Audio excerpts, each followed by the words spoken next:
Suddenly, a bright flash appeared in one dimension, as if symbolizing the beginning of something. After one flash, there were three of them and it looked like a constellation of stars. Suddenly, a guy appeared in this space, quickly following somewhere. The place where the guy was called the Abyss, and had no boundaries with anything else. This world was very cruel and dangerous. A huge number of monsters wandered through the vastness of this galaxy in search of prey. One such creature was the ferocious, seven-headed dragon orc. He was insanely powerful and dangerous. His razor-sharp teeth could easily bite through anyone. For a second, the guy hung in the air to concentrate and release a charge of powerful force.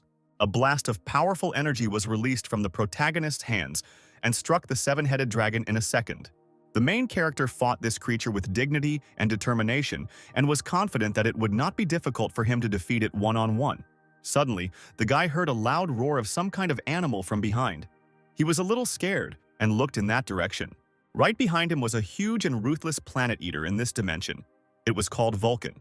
And now the guy had to deal with several powerful monsters. They were fierce and controlled the territories that belonged to them right here in the Abyss. Suddenly, a strange noise in the wind was heard, which meant that another monster was approaching. But no one yet suspected what kind of creature it was. It was very rare to meet two creatures at the same time in such a place. But all three monsters were already participating in the battle.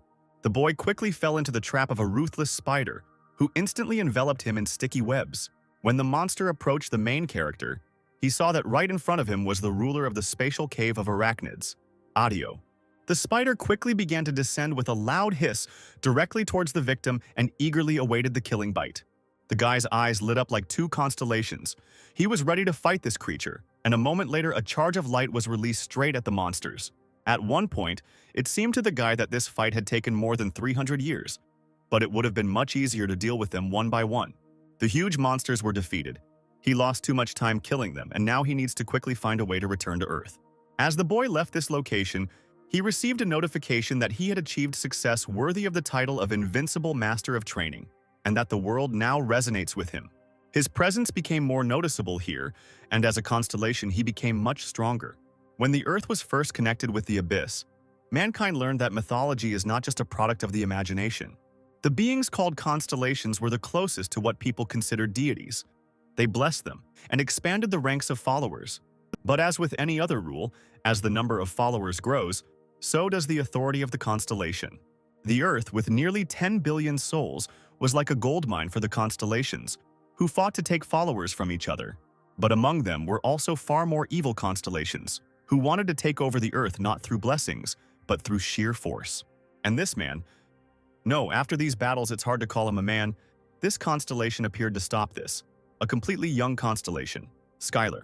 At that moment, the man was frying meat and carefully watched to make sure the piece did not burn, and he managed to turn it over in time.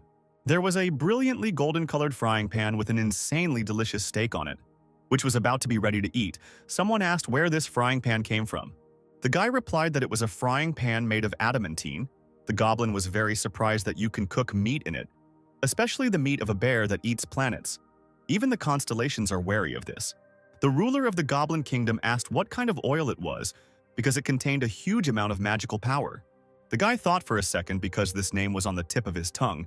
He replied that there was some constellation that looked like a cow, and he let it go in exchange for milk. Then the goblin screamed that how could he fight with a constellation? But at that moment, Skylar just wanted normal food. The guy added that his main top priority was collecting ingredients, since his hobby for tens of thousands of years in the Abyss was cooking. Then the main character took special kitchen utensils with which he made food fresh and added that it was a very valuable ingredient, but it was his first meat in 300 years, so he could splurge. The goblin couldn't believe that when the guy defeated the constellation, instead of killing for territory, he simply took the milk. His master was truly different from the other constellations. He watched as the boy deliciously devoured a juicy steak of meat. Skylar said it was time to eat and invited his friend to taste something so valuable. Cutting off a small piece of steak and putting it in his mouth, he began to slowly suck on it and feel this unusual taste. After the goblin ate a piece of constellation steak, he felt a powerful force literally bursting out of his body. The power of the adamanta was preserved in the meat. With the help of magical power and thanks to the oil from the mystical constellation, the meat rose to a higher level and its magic circle was activated. The old goblin opened a new mana circle and thanked the master for this dish, which was the best in his life.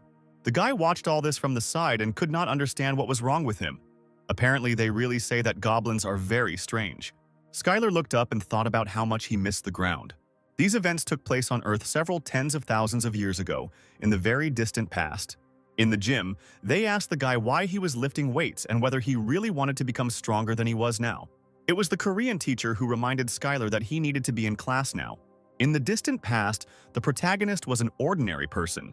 These events unfolded before he became a constellation with the title of Invincible Master of Training. The boy was simply obsessed with strength from an early age. Skylar was an orphan with no one to rely on, and he knew he had to train to be strong. And he grew stronger and stronger every day. In the era of the Abyss, a new profession emerged. It was called Hunters and was very honorable because they were engaged in protecting people from the dangers of dungeons and monsters. There are cores and items that drop from killing monsters and are highly valued, as well as artifacts from dungeons where monsters appear and attract many people who want money and glory.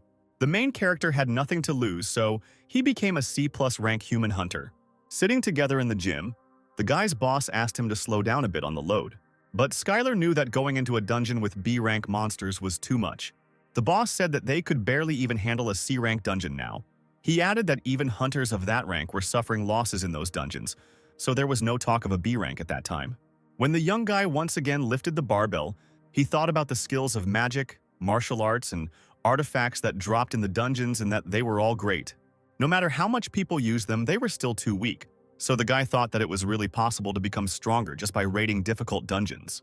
The boss was surprised by these words because does the guy really not care about his life? Does he not have a girlfriend? The guy dropped the barbell and said that even though he was a good guy, they still broke up. Skylar told her that he couldn't go on dates because of training, and she ended up sending him to date the monster. There was no disagreement between them, and it was a peaceful breakup.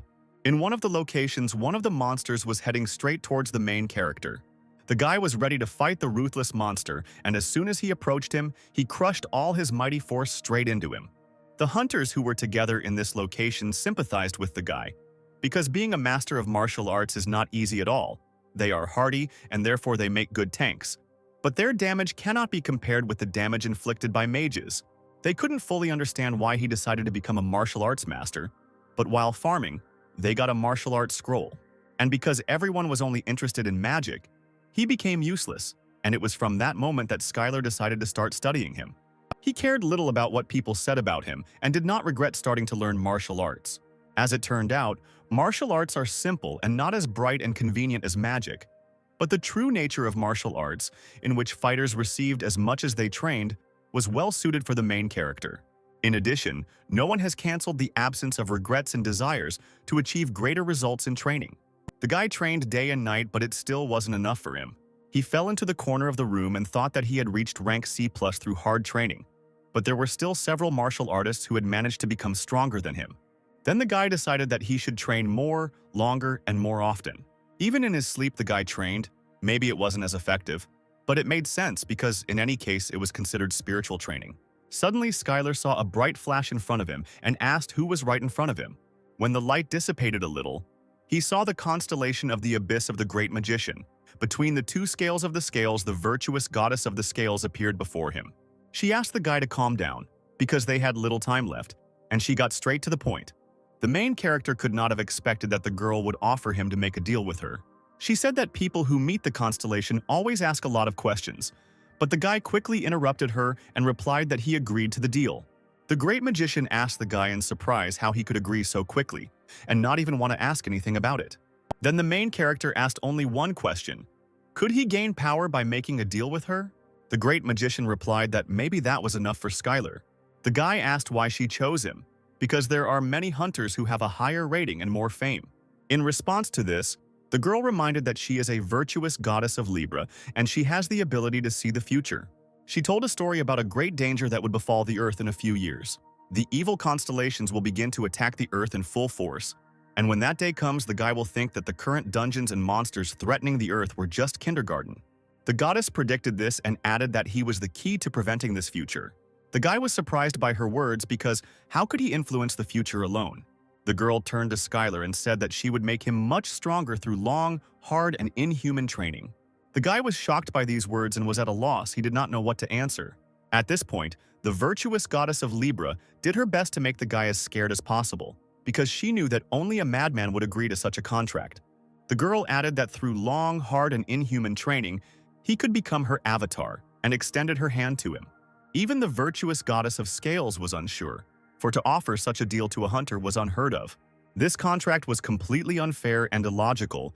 By concluding it with the constellation, you become an avatar. All this was something extremely complicated, due to the fact that the human soul becomes attached to the constellation, and from that moment on, he will have to live in its constant limitation.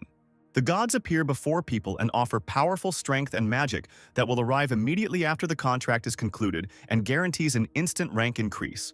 Constellations are very impatient and there is a lot of fighting to get an avatar, and this is a well-known fact among hunters. The guy was happy when he heard that there was some kind of training coming up. A training facility was prepared for the main character in the Abyss, and the goddess immediately warned that time flows differently in the Abyss and on Earth. He will have to train alone for several decades, even several hundred years. But even if the guy refuses during training, he still won't be able to go back. The main character was very frightened by these words. He immediately imagined one of the rooms in one of his favorite games. Skylar immediately remembered that this was how the hunters became stronger. They signed a contract with the constellation, and it probably wouldn't be fair to become stronger without doing anything. The guy thought that other avatars had also gone through this and became stronger at the moment when they had already made a contract. The great goddess said that she knows how difficult this decision is and demands a lot from a person. She suggested that Skylar think about it for another week and give an answer. But the guy made it clear that he agreed from that moment on. The goddess suggested that he think again, because it doesn't matter where exactly he decides to do this. Then the guy replied that he was not so attached to this world and was only asking to be allowed to leave one letter. If he could become stronger, he would agree to this and even save the whole world as a bonus. At that moment, the goddess began to cry, because she was very worried about the rumors that people on Earth were greedy and avaricious. The girl thought that it was a great happiness that her prophecy came true this time. The guy, hearing this, asked her to slow down. Had she really been wrong before? And suddenly a sharp flash lit up in front of the guy. The goddess of the constellation suddenly flew up above the main character, and a bright flash like a star appeared above her head. She asked the protagonist to think about the letter he wants to leave, and the girl will use a powerful force and leave it where he wants. The goddess opened a portal to another world and asked the guy to pass these tests, and only then she would accept him as a personal avatar. The main character had never seen such wonders before and slowly approached the portal, trying to touch it with his hand. The portal seemed somehow liquid and soft, and as soon as Skylar touched it, the portal sucked him inside like a black hole. After that, the portal immediately closed, and in the room where the guy constantly conducted unrestrained training, there was a letter with a signature for everyone. A few moments later, the guy found himself in another world, where the concentration of magic was at a completely different level. Right in front of him was an abyss. It looked like an ordinary dungeon. Scientists on Earth assumed that the dungeon was a broken-off part of the abyss. The guy remembered that all of this was a training facility, but if that was the case, then why was there nothing here? The protagonist looked at his hands and realized that from now on, he could start training right there and began to perform martial arts training. At this time, the supreme magicians were watching him. The girl was sure that this time she interrupted the vision in time. The other gods watched as the protagonist trained mercilessly and added that he really looked like a great candidate for an avatar. Although Libra goddesses can see the future, their skills are not perfect. But if they try hard enough, they can see only a part of the future. The rest is just guesswork and theory. In the future that the goddess of Libra saw, Skylar was training in the abyss.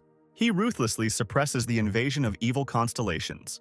The goddess made a very strong man her avatar, and it was a perfect plan. And it didn't matter how long it might take. The main thing was that he swore allegiance to the goddess.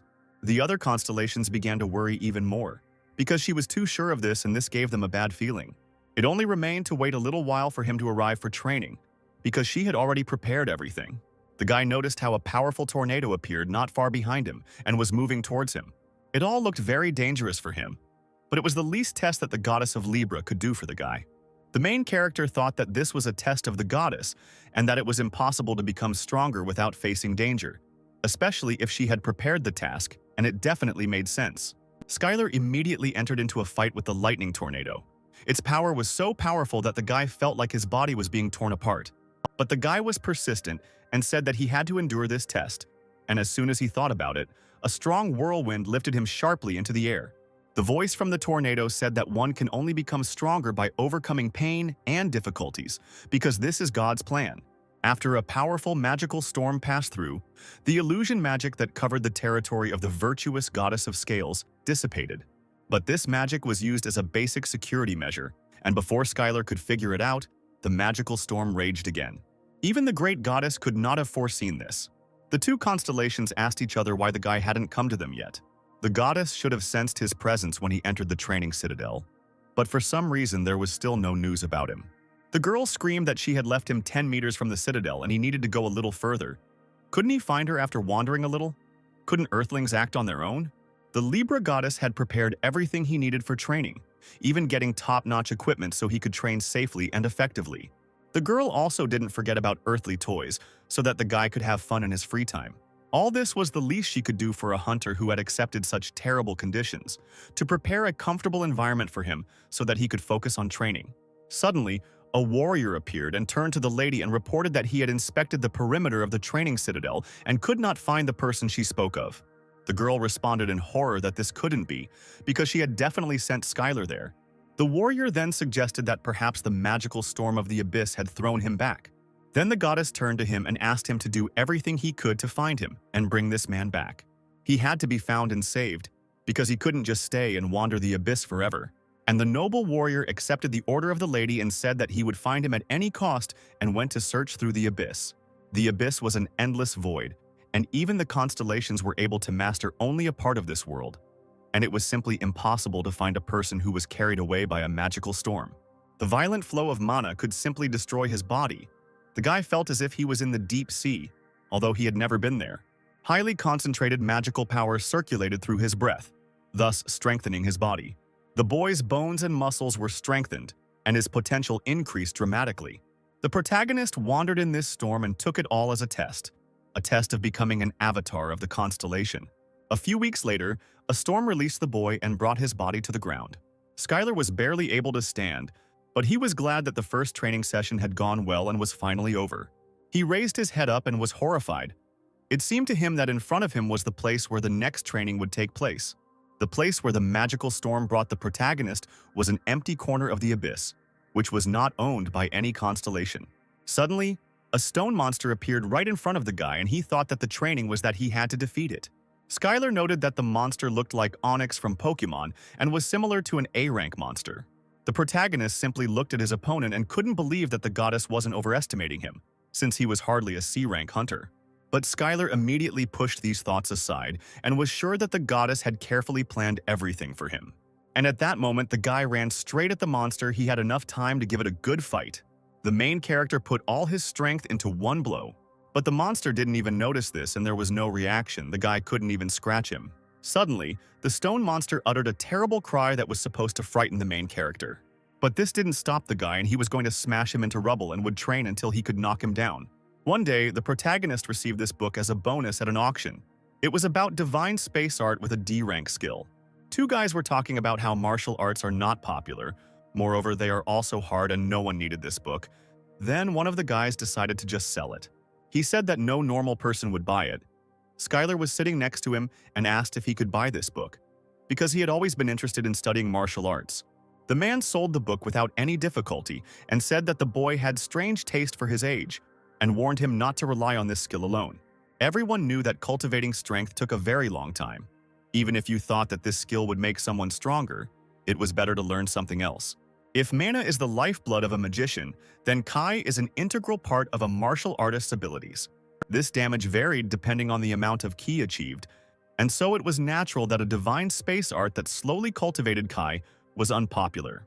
But Skylar was completely different. He had many opportunities to learn other martial arts. He really liked space arts.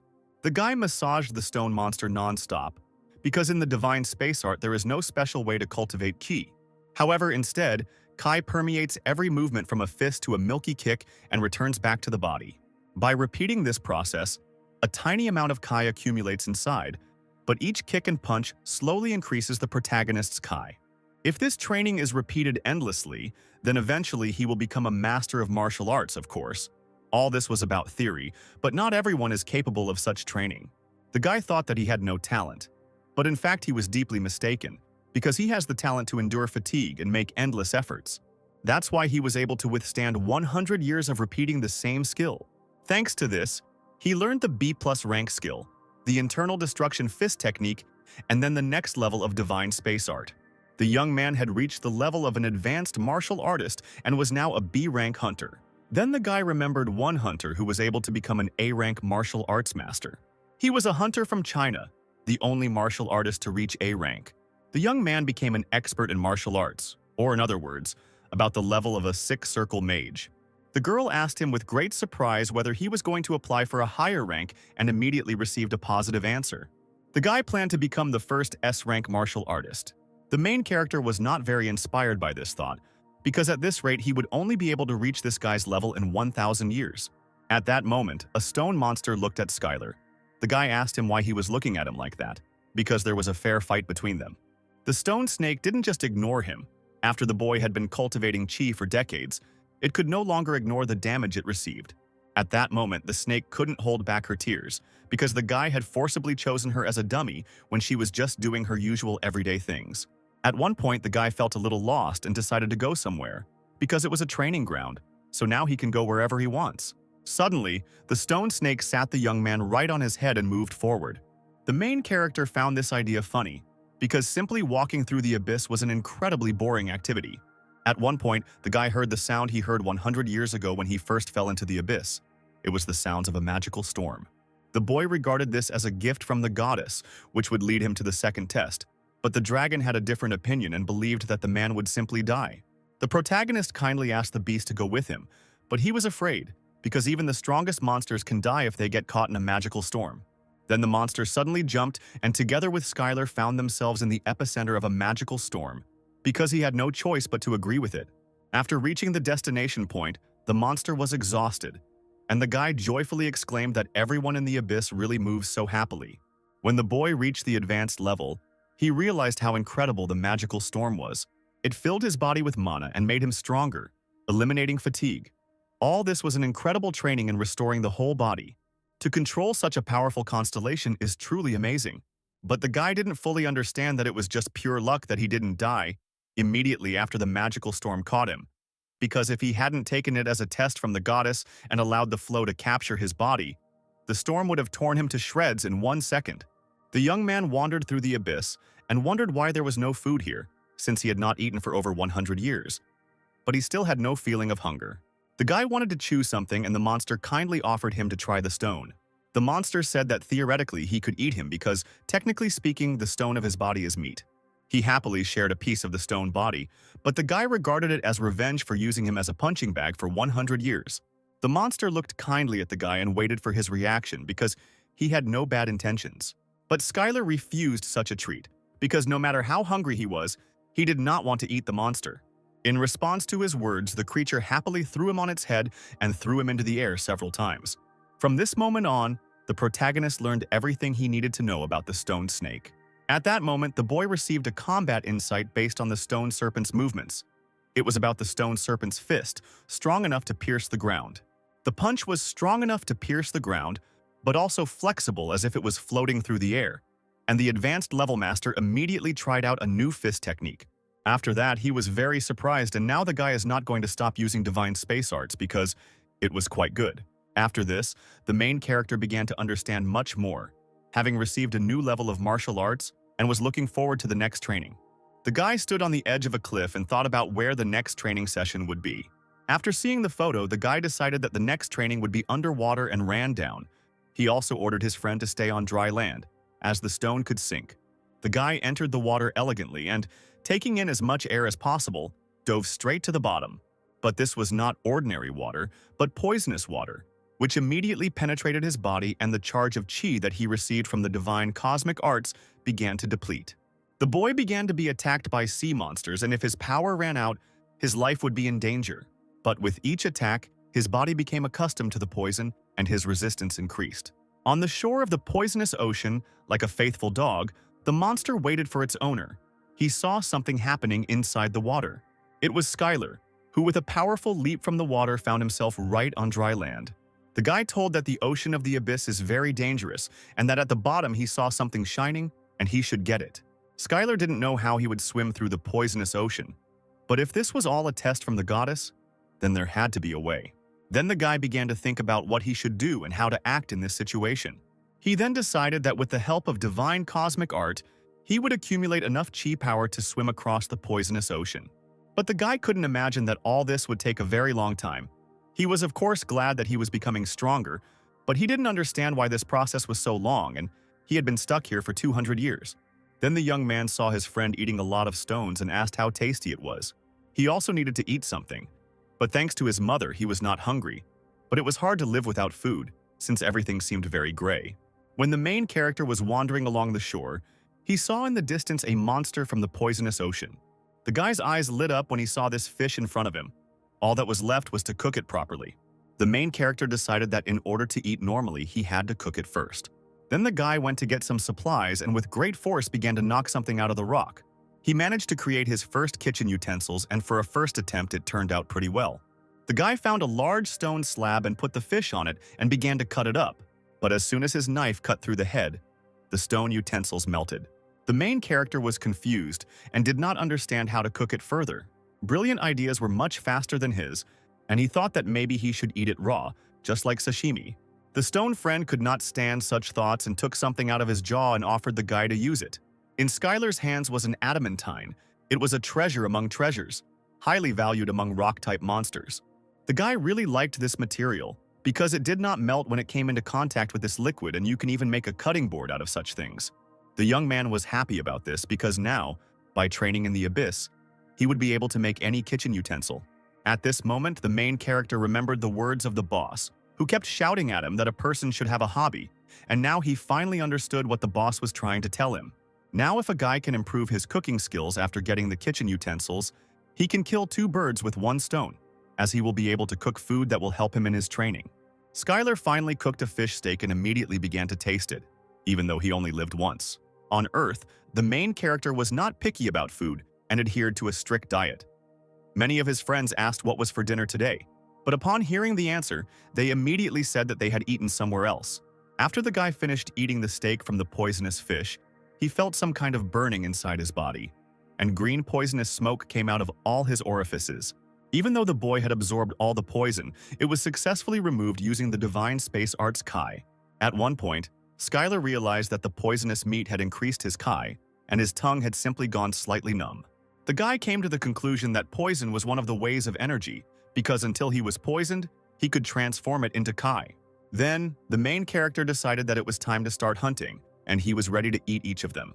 Thus, several centuries passed. The guy pulled out poisonous fish over and over again and happily devoured them. During this time, Skylar's mind and body changed greatly. During this time, the deadly poison had been successfully expelled many times using the chi of the divine space art, and his body now had maximum resistance to the poison. After the protagonist gained resistance to countless poisons, he obtained the A-rank skill, Perfect Poison Immunity. The poison no longer affected him, and moreover, he himself could release and use the poison, thanks to which his skill reached the level of an expert. The guy was talking about how he had gained full resistance to poisons and reached the expert level, something he couldn't even dream of on Earth and should already be an A-rank hunter. But even A-rank hunters are considered strategic weapons, and this will still not be enough to save the Earth from disaster, and the protagonist proceeded to the next stage, namely, to continue training hard. This was the end of his journey with the stone monster. He thanked his friend for everything and said that the main character's path would be too dangerous from now on. The guy added that his further path lay through water, and since he was a stone type, he definitely wouldn't pass, and ordered him to return home. Because of his resistance to poisons, the ocean was no longer considered a threat to the guy. And now the cruel sea monsters had no choice but to flee from the hunter. From that moment, Skylar became the emperor of this ocean. As the boy wandered through the ocean, he noticed the source of magical power that he had seen on the first day, and now he would finally be able to look at it up close. But this was not a source at all, but a portal to the place of the next training, as the young man had previously thought. The closer he got, the more the thought of what the next training would be like enveloped him. When the protagonist entered the next location, all of his Kai gates were automatically activated, and the power completely overflowed his entire body, and he received automatic protection from attacks. The body of people who had reached the expert level could independently prepare for battle when they sensed hostility. But even people who are not martial arts experts should be able to sense it upon arriving in this territory. The protagonist came face to face with an insatiable thirst for blood that could only be found in a high-level dungeon. Any attribute of a constellation is the laws established on their territory. One of the monsters asked the guy what race he was, and when he heard that the guy was human, he decided that most likely he was here for the first time. Then the monster offered to explain something, to which the main character was very surprised and thanked him for such kindness. The creature took a huge sword in its hand and shouted that the newcomers should have their heads cut off so that they would know that this land is ruled by the Lord of Blood and Battles. Skylar heard about the Lord of Blood and Battles and decided that this training ground had a pretty tough theme. And the battle began between the monster from Hell and the guy who accidentally ended up on this earth. After several successful attacks, the protagonist formed a key fist, concentrating all his power and released it straight at the monster's head. The other demons couldn't believe it, that some human could defeat their boss on this earth. The guy shouted that he had come to take a test and ordered them to attack him, but the demons did not understand what test they were talking about. Then one of the demons suggested that the boy wanted the attention of the Lord of Blood and Battles, and noted that the young man didn't look so bad for a man who looked like a weakling. At that moment, all the monsters and demons of this dimension began to attack the guy to kill him. But the main character was not afraid of this at all, and hit after hit the monsters with crushing force. They could not make him stop using these strange techniques. At one point, the guy realized that he was fighting in too large and open an area and was very heavily surrounded. One of the demons screamed that he looked better than he seemed, but he was still human and was destined to be dog food. The demon unleashed the dogs straight at Skylar, and they charged straight at him with ferocity. The guy was in the territory under the rule of this constellation, where the main attribute was the second law of nature, which was that a person should always be ready to defend himself. In the territory under the control of the Lord of Blood and Battles, there was only one rule, that all his avatars fought each other endlessly, and the guy decided to find an advantageous position and win. After walking a short distance, he came across an abandoned building and decided to go inside. The guy immediately knocked down the door and immediately asked for forgiveness from the unknown owner of the building, but he was going to borrow this house for a short time. But the young man was met by a rather kind monster who greeted him and offered to try the soup he had just prepared. But it turned out that Skylar walked into the restaurant's doors and he was shocked that even in such places they exist. The guy felt awkward about the broken door and asked if he had anything to eat, because he hadn't eaten anything normal for a long time. Suddenly, the monster immediately poured a poisonous vat of stew right onto the protagonist's face. Skylar found himself on the floor, and a satisfied monster stood nearby and asked how well the soup was cooked. But unexpectedly for the monster, the guy got up, because there is no longer any poison that can harm him, and he is able to freely control it. The guy quickly stood up and said that there was a good eatery here. The monster could not understand who was in front of him. At that moment, other demons appeared at the door of the restaurant and were able to find him. They had one goal and one thirst to kill this man. The guy quickly built a shelter out of tables and chairs and invited the demons to come to him. Then Skylar picked up a chair and shouted that he could fight them here for eternity. The guy spent several hours fighting monsters and demons using only a chair, and thanks to this he acquired a new skill using chairs as weapons. The main character was happy about this, because the best level of understanding can only be achieved in deadly situations, and he understood why the goddess had prepared such a test for him. At this time, the goddess of scales could not find a place, because there was no news about Skylar for a long time. She also hoped that everything was fine with her assistant too. But he had already flown through a bunch of dimensions and did not understand how he was supposed to find the only person in the abyss. After some time, the main character exhaled loudly. He wondered only one question. How many more times would he have to do this? Due to his mastery of combat skills, Skylar's sensitivity increased, and he felt something supernatural coming from the cauldron. When the boy took the cauldron in his hands, the owner of the building suddenly grabbed him by the leg and shouted that the Lord of Blood and Battles did not want fights to be interrupted by an insignificant death. That here, his power would endlessly revive him to continue. Therefore, no one could die here. The monster burst into tears like a little girl and asked to have mercy on him, because he had gone through all the circles of hell to get this adamantine cauldron. But the protagonist ordered him to shut up, because he believed that he got it by beating up other creatures. The guy added that the point is that now the winner takes all. The adamantine cauldron and this restaurant now belong to Skylar. The young man picked up a huge stone slab because he had heard in a story about martial arts that a retired martial artist owned a small classic eatery.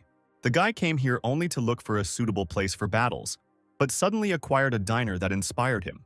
The main character proudly walked out of the building, because now it was no longer an ordinary eatery, but a place called the Taste Factory.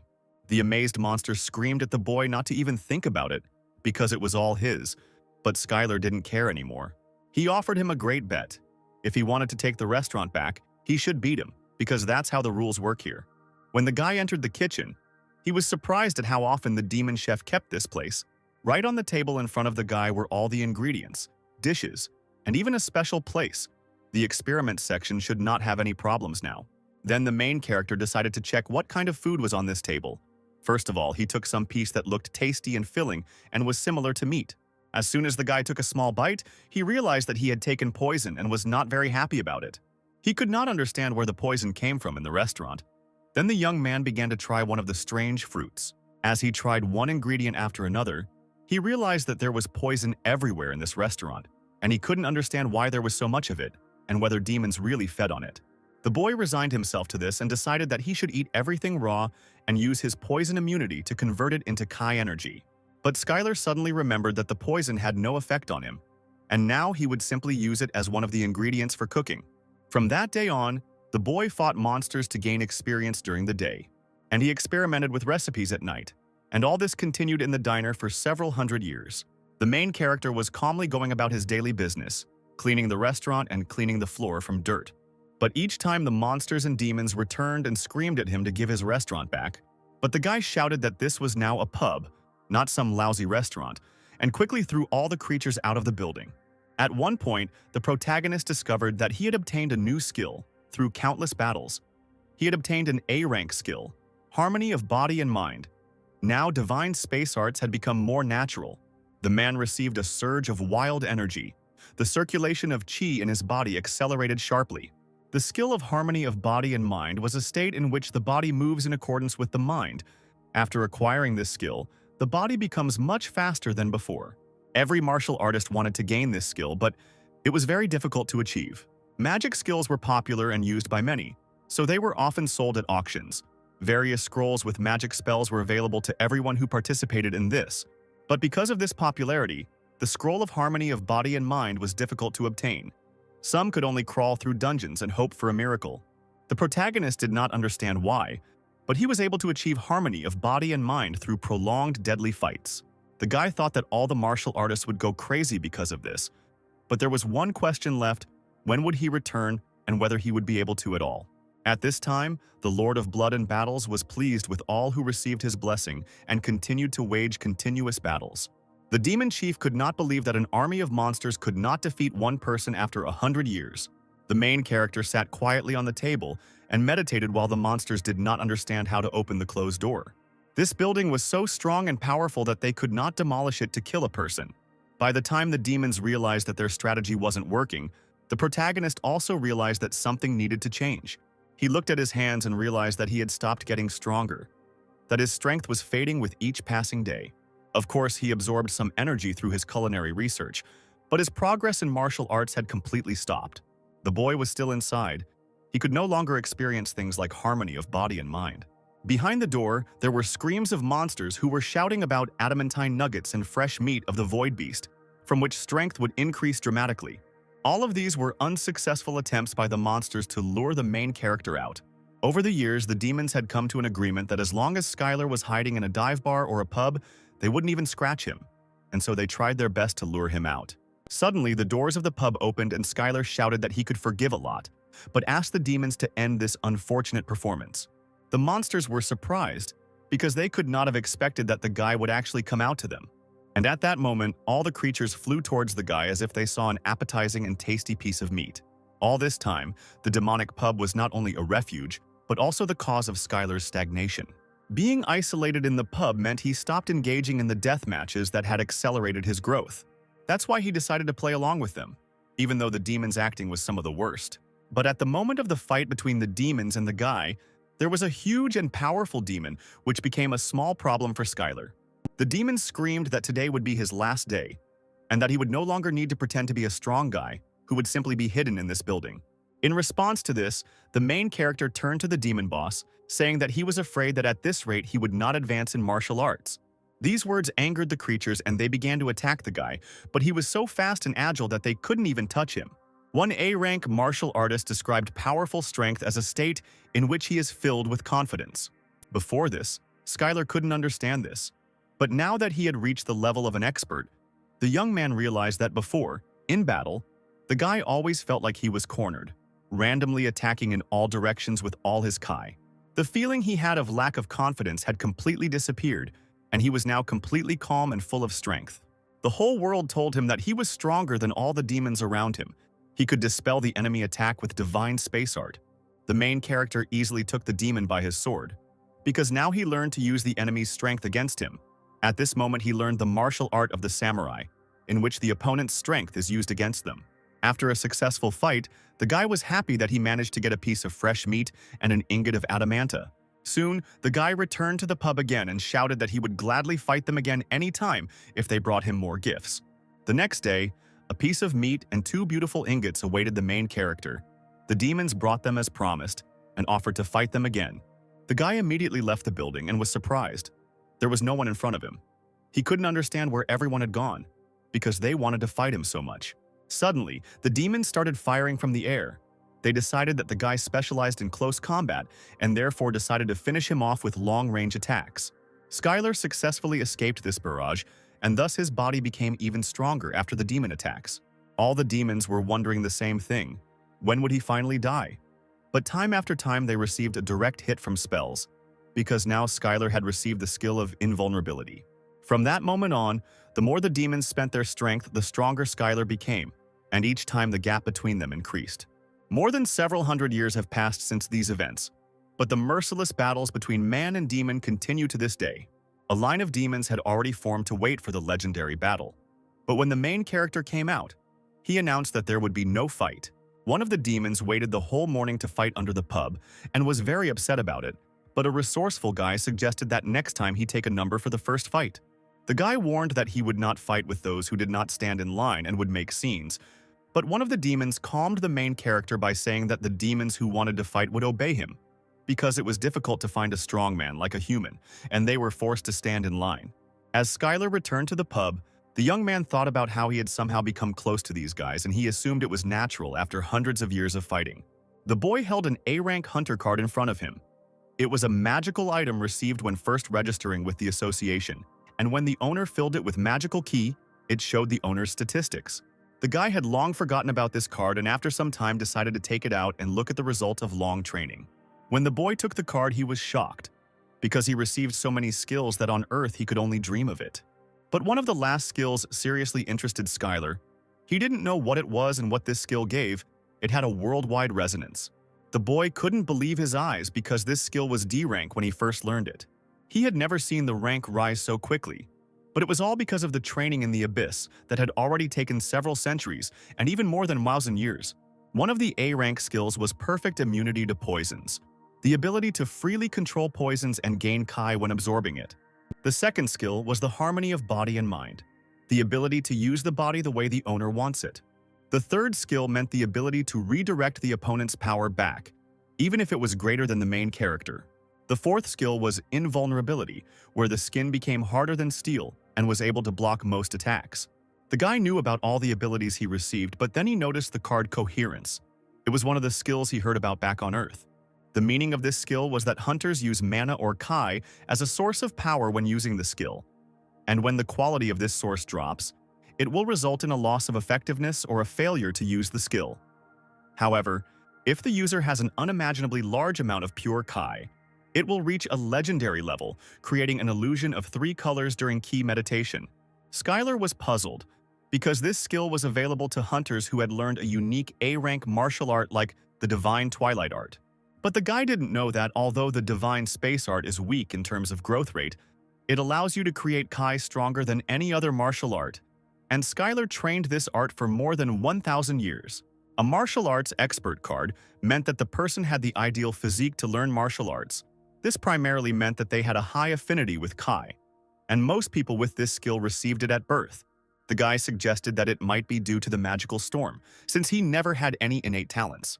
Skylar was grateful to the goddess for this, because she really planned everything and made the magical storm the first part of the training. But the girl still didn't know where he was. Through countless battles, his understanding of martial arts had almost reached perfection, and the boy could flawlessly copy any martial arts at first sight.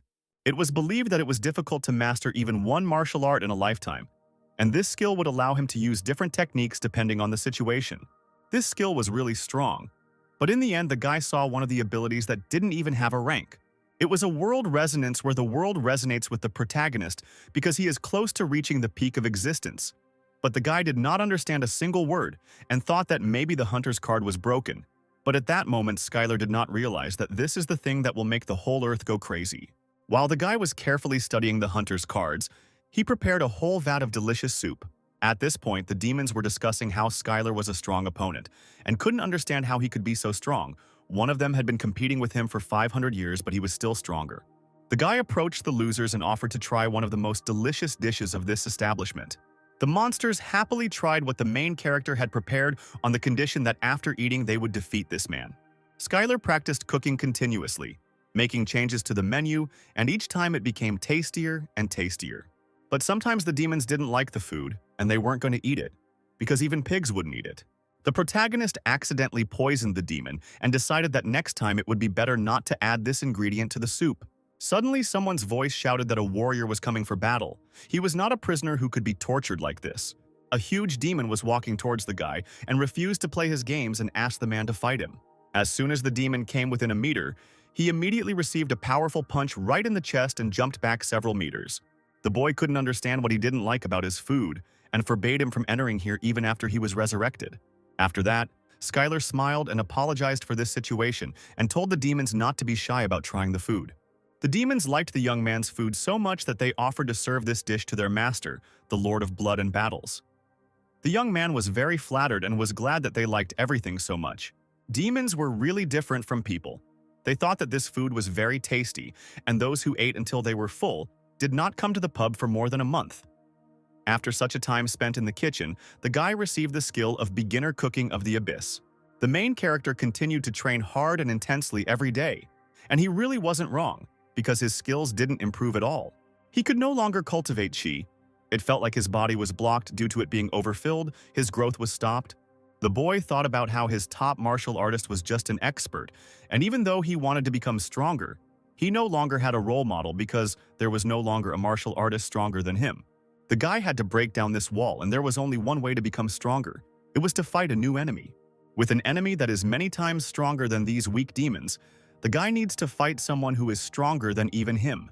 Suddenly, someone knocked on the pub door and asked the owner to come out.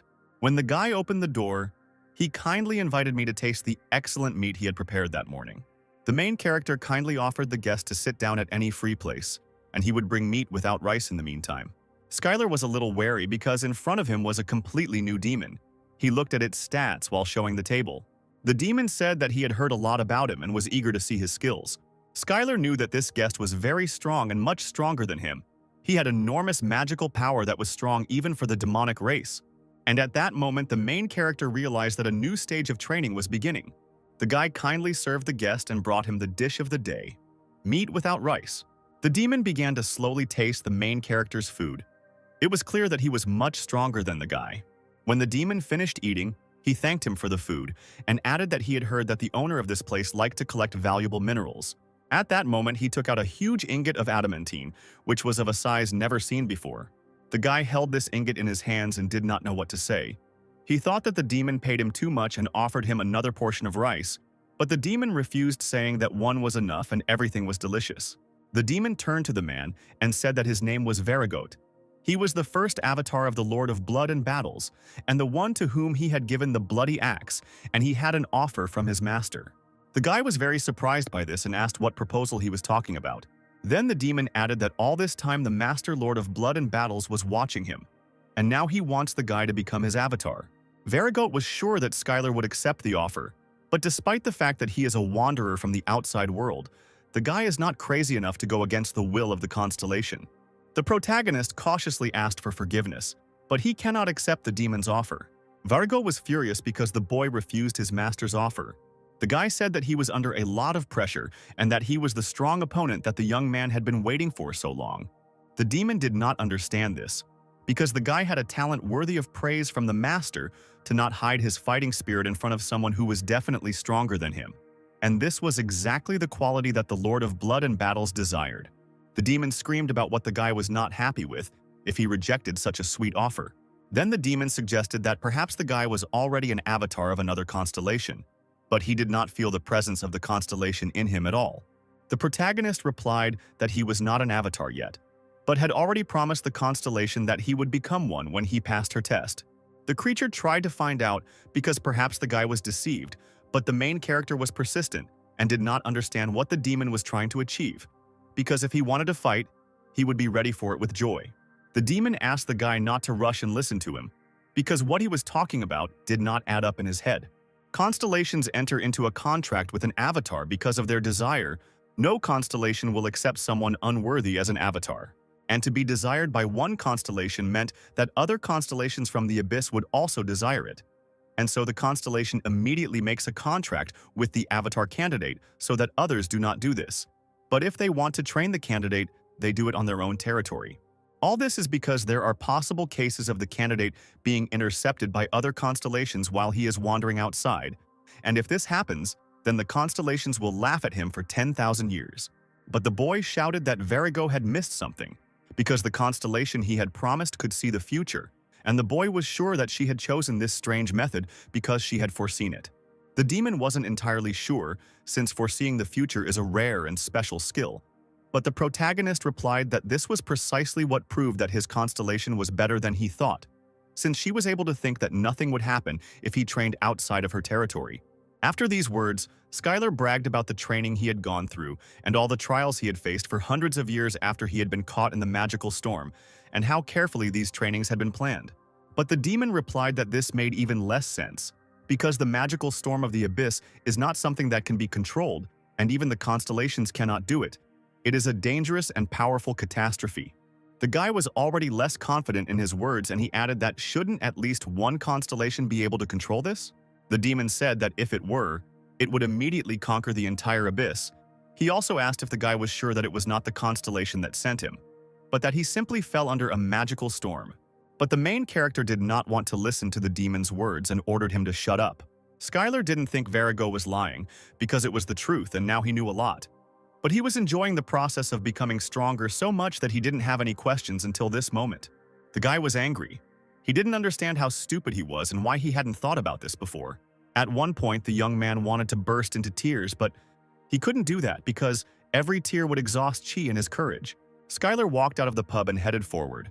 Now he knew that he was not at a training facility, but simply in another location, and now he urgently needed to return to Earth because he had wasted 1,000 years. But the demon upset the guy by saying that he could not leave this territory of the Lord of Blood and Battles.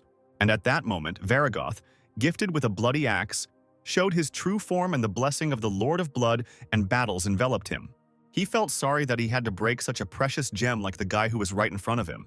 He calmed the guy down and told him not to despair, because his master was very generous, and when the main character died, he would bind his soul and resurrect it.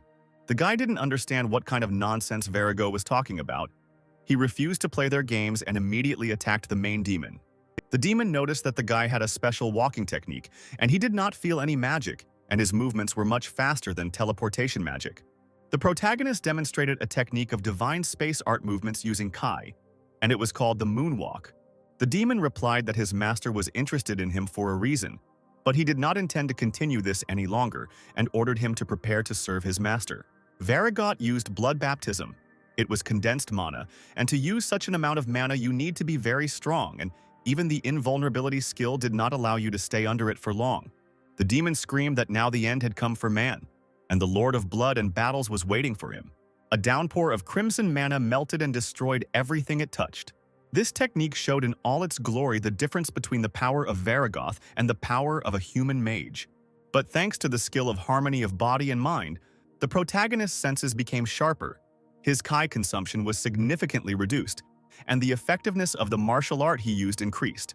The divine space art had unceremoniously warned him, and it was because Skylar was in great danger. When faced with a crisis situation where the enemy was much stronger than the guy, his mind was very calm, and the discomfort of wasting time due to misunderstandings had already disappeared. It was that similar moment when the guy got caught in a magical storm, where it wasn't the speed that was important, but the feeling of the flow, and then he would be able to dodge. The level of martial arts proficiency was increased, and the guy received an S-rank skill, incredible speed, a technique that allowed him to move in the blink of an eye to the desired location. Varigote couldn't believe his eyes because the guy completely dodged the bloody baptism. Until this moment, he thought that martial arts were only studied by weaklings and expressed great respect for the man. In the Abyss, magic skills are the most popular. They consume mana, and magic users can take unlimited mana from the outside. On the other hand, martial arts consume the user's internal strength, and compared to magic, martial arts have a limit. After meeting the main character, the demon understood why martial arts were created, because it really amazed the mind. And he told an old story about slaves rebelling in the territory of some constellation. They wanted to resist the law of this world, and once they went against the constellation, they could no longer use mana. However, it was not so easy to suppress the rebellion because of their wonderful skill, thanks to which it was possible to use without borrowing mana from the outside. The guy thought it was about martial arts, but what if he used magic? The demon added that after his body had melted from the bloody baptism, he would have already met the Lord of Blood in battles. And at that very second, the guy flew straight at the demon so that he could see the true power of martial arts. The demon understood that before him was indeed a special person, but he was Varigote, and his master gifted him with a bloody axe. And then the demon used the magic of the bloody axe and dealt a powerful blow to the main character. The guy shouted that the fight with this magic was miserable, and maybe he at least has weaknesses in close combat, because it couldn't be that magic was capable of everything. For the first time in a long time, the main character was on edge, because he was faced with an enemy that was significantly superior to him in strength, skill, and magic. With each attack he made, he felt himself becoming stronger, and by gathering the required amount of Kai in one point, he created Kai fists. And as soon as he managed to do this, he performed the most powerful fist of space, which struck the demon with such force that Varigote could not have expected it. But even this was not enough, and the demon was amused by the interesting tricks. But this was not enough to completely defeat him. A few skills, such as using speed or dodging, were only good for defense. But the problem was with attack power. To break through the dozens of layers of protective magic with which Varigote defended himself, he had to deliver a powerful blow. Then the main character thought that Chi's fist was the result of Chi compression. But such compression would hardly be enough, but he decided to try anyway. In theory, the Ki fist did not fully utilize the compression of Ki, and it was possible to compress Ki to the point of materialization, and this technique is called Ki materialization. The protagonist's idol, the greatest martial artist on Earth, was the first to be able to materialize Kai. But he could only hold the materialization for a moment because this technique absorbed a huge amount of energy. He could not use it in real combat. But Skylar has long since surpassed his martial arts idol over 100 years ago, and with a powerful stream of energy, he struck Varigote straight in his heart. The guy couldn't quite believe that he had managed to do it and that he had destroyed the Blood Shield spell and the Master's Blessing. The protagonist managed to destroy all of Varigoth's defense, but if he uses the manifestation of Kai again, his energy will be depleted. The battle between the human and the demon was still going on, and the lower-ranked demons were wondering when it would end, because at this rate, they would grind this place into dust. Varigote had been fighting the main character for 6 months already, and this man was a legend. So the main character used the Fists of Space. His energy was quickly depleted due to the use of this skill. The scanner was at a dead end, although he could break through Varigoth's defense with the materialized Ki attack of the Divine Space Art, but he couldn't use this deadly attack due to the huge consumption of Kai. Although his skills quickly restored his energy, he still needed time to use the Cosmic Aura again. Varigote turned to the boy, saying that they had spent too much time on this and he could no longer restrain the Lord of Blood in battles. And at that moment, a loud noise was heard, meaning that the Lord of Blood in battles blessed the demon with the power to win. The protagonist could barely stand on his feet, while Mr. Varigote granted him additional strength. Skylar knew that he was in great danger and knew why the demon had shrunk in size. He did this to increase his speed, to be more mobile and sharp, so that the protagonist could not keep up with his fast and lightning attacks. The fight between the demon and the guy continued. The main character repelled one attack after another, continuing to accumulate energy and trying to defend more than attack. The demon's attacks were so strong that at one point Skylar's invulnerability was broken, and he needed time to restore it. He understood that if he lost concentration, he would die immediately, and there was no way he could relax or stop. From the moment he entered the Abyss, the protagonist never used up all his energy. After all, in the Abyss, where there were plenty of dangerous enemies and creatures around, Using all your strength was tantamount to suicide, and there was no way to use it all up. But the main character understood that he was not in a situation where he needed to accumulate energy and spend it in small parts. And then at one moment, Skylar released all the juices from his body, accumulating such a flow of energy that, with one blow, he cut off the demon's hand. At this moment, the protagonist learned the Space Kai breakthrough. It was a completely new technique that was added to the divine space art, and this art improved. Varigoat felt that even after such a crushing blow, no matter how, he had to defeat this man. Because if he doesn't put an end to this, Skylar will become even stronger and more powerful to the point that he will no longer be able to inflict even the slightest damage on him. Considering the fact that they were in the territory under the control of the Lord of Blood and Battles, there was no way the demon could lose this battle. Varigoat could not simply stand by and watch as a new constellation was born on the territory of his great master. Suddenly, the demon saw a bright light that slowly began to blind him. He wondered where it came from. As soon as he opened his eyes, he saw that Skylar, hundreds of times larger than him, was standing in front of him. At that moment, the protagonist realized what it meant to empty all the energy from Kai. The wall that the main character had encountered, the amount of chi that was in his body, all of this was now completely unimportant because all the powerful energy was inside him. And now, if he can take all the energy outside the body, then the world will become his energy.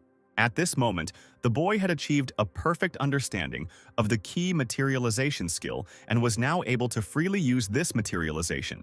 The skill of world resonance has increased, and now the world awaits his defeat. The constellation of the Abyss who were watching the battle showed great interest in it. From that moment on, all the constellations were ready to get the main character as an avatar. The guy finished off his opponent blow after blow, and at one point the demon was able to utter the last words that he had lost this fight to the man. The guy defeated the first avatar of the Lord of Blood and Battles, the demon king Varigoth, gifted with a bloody axe. The protagonist received power from the whole world thanks to the skill of a master craftsman. The demon was trampled right into the ground and added that the boy had now earned the right to reject his master's offer. Even though the battle was long and difficult, Skylar thanked the demon from the bottom of his heart. Varigo added that he should listen to his words, because no matter what constellation offered him to become his avatar, he should not accept it from it.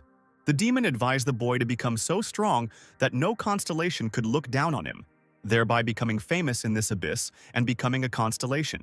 The protagonist looked at the enemy he had just defeated and replied that he understood everything and would definitely listen to his words. At that moment, the demon disappeared, saying that he would look forward to the next battle.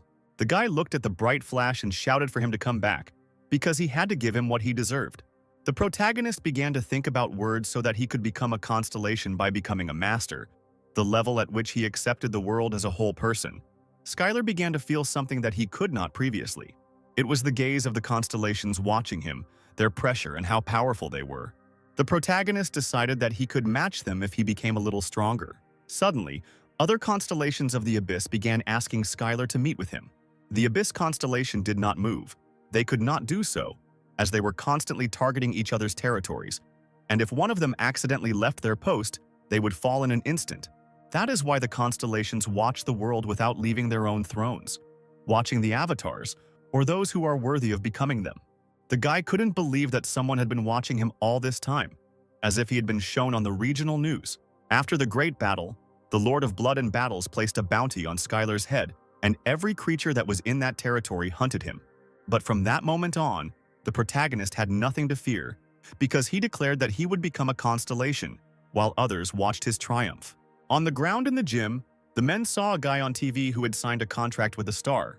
He said that everyone envies him because they also want to sign a contract with the constellation. But in reality, everything is not so colorful and wonderful. The guys were surprised by his words, because they did not understand how one could speak about such things directly and openly. The man spoke about the rules of the constellations that connect him, and you were under observation 24 to 7 hours. Skylar heard his friends loudly discussing this guy, about how he was handsome and became an avatar, and basically he already had everything, but why was he whining that it was so hard for him?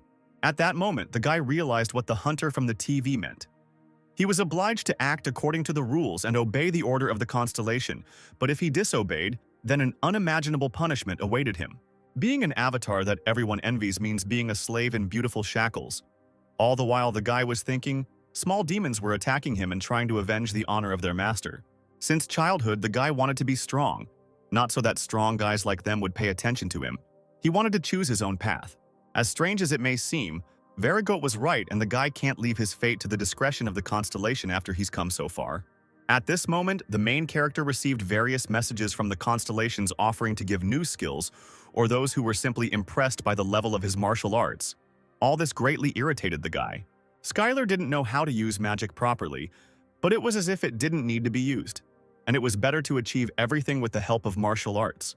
Suddenly, one of the constellations of lava and magma gave the main character an ingot of adamantine and added that he looked like a hipster. Skylar thanked him for the gift, but immediately received an offer from the constellation to receive more valuable minerals in exchange for the contract. But the main character shouted that he was going to become a constellation, and it was pointless to lure him with such gifts. After the battles over the demon, everything was destroyed, and the main character returned to the pub and did not understand why he was considered a hipster, because he did not look like one at all. When the guy came back, he saw that the whole establishment looked like some kind of barn, with a bunch of garbage and complete chaos. Among the pile of rubbish, the boy dug up a golden vat in which he cooked food. He carefully wrapped the vat with rope and no longer paid attention to the notifications from the constellations. The guy got ready to set off.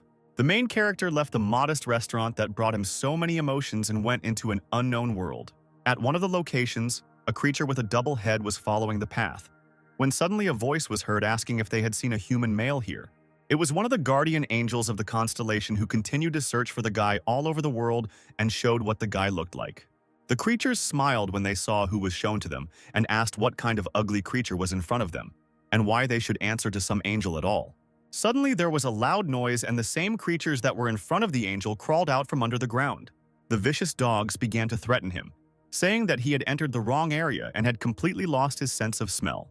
They added that this area is not subject to any constellation and is the most secret and isolated neutral zone in the abyss. The dogs immediately pounced on him so that the angel could feel the fierce claws of freedom.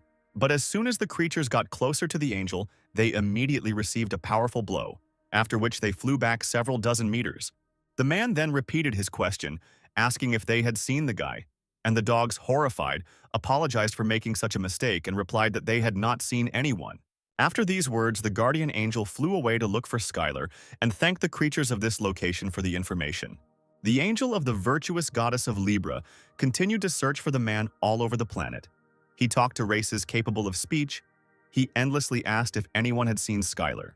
While the angel was wandering through the abyss, he received various notifications from other constellations, since avatars rarely leave their territory, and everyone was interested in what was going on.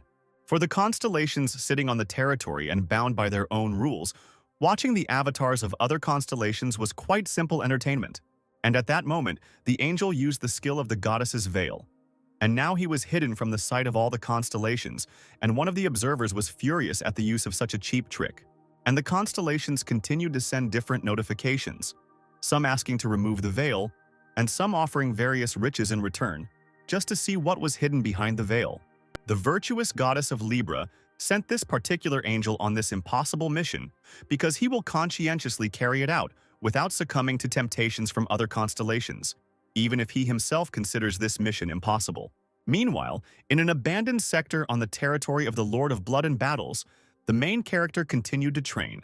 Now, thanks to the master's rank, the divine space art had been perfected, and now the amount of chi did not matter at all, and the skill of a martial artist allowed him to perfectly use all martial arts. But despite this, Skylar continued to practice the powerful punch of the space fist. Just like when he first learned the divine space art, he put his whole soul into every strike. Suddenly, the boy received a notification that since he continued to live as befits his power, his essence had greatly increased. When the protagonist decided to leave the territory after defeating Varigoth, a change occurred in the mysterious skill World Resonance. When he took the card in his hand, it shone brightly, and he read that the world now resonated with him because he was close to reaching the peak of existence, and his title had changed to an invincible training master. At this moment, Skylar realized that when he reached the master level in the divine space art, he had perfected all the skills to the level of flawlessness. And now, in order to become stronger and gain the status of a constellation, he needed to obtain the level of a master of divine cosmic art. On the way, the guy met demons who shouted at him that he could not escape anywhere because he was in the territory under the control of the Lord of Blood, and now they would kill him for humiliating their master. But Skylar kept thinking that he should strengthen the essence by following the principles, and the world tells him that this is the way to become a constellation. The guy was haunted by these thoughts, and he walked confidently towards his goal, scattering all the demons that came his way. The only principle he must follow is that of an invincible training master. He must train all the time and never lose. The guy confidently walked towards his cherished goal. It suited him perfectly because he wanted it so much. The main character continued to train and left the corner of the abyss, where the gaze of the constellations could not reach him. And each time he became stronger and stronger, this was the whole power of the essence. In the battle with Varigoth, the protagonist gained 2 new skills related to his essence power. One of these skills was a kind giant fighter. His power grew when he entered into battle with a strong opponent. The second skill was called self-control.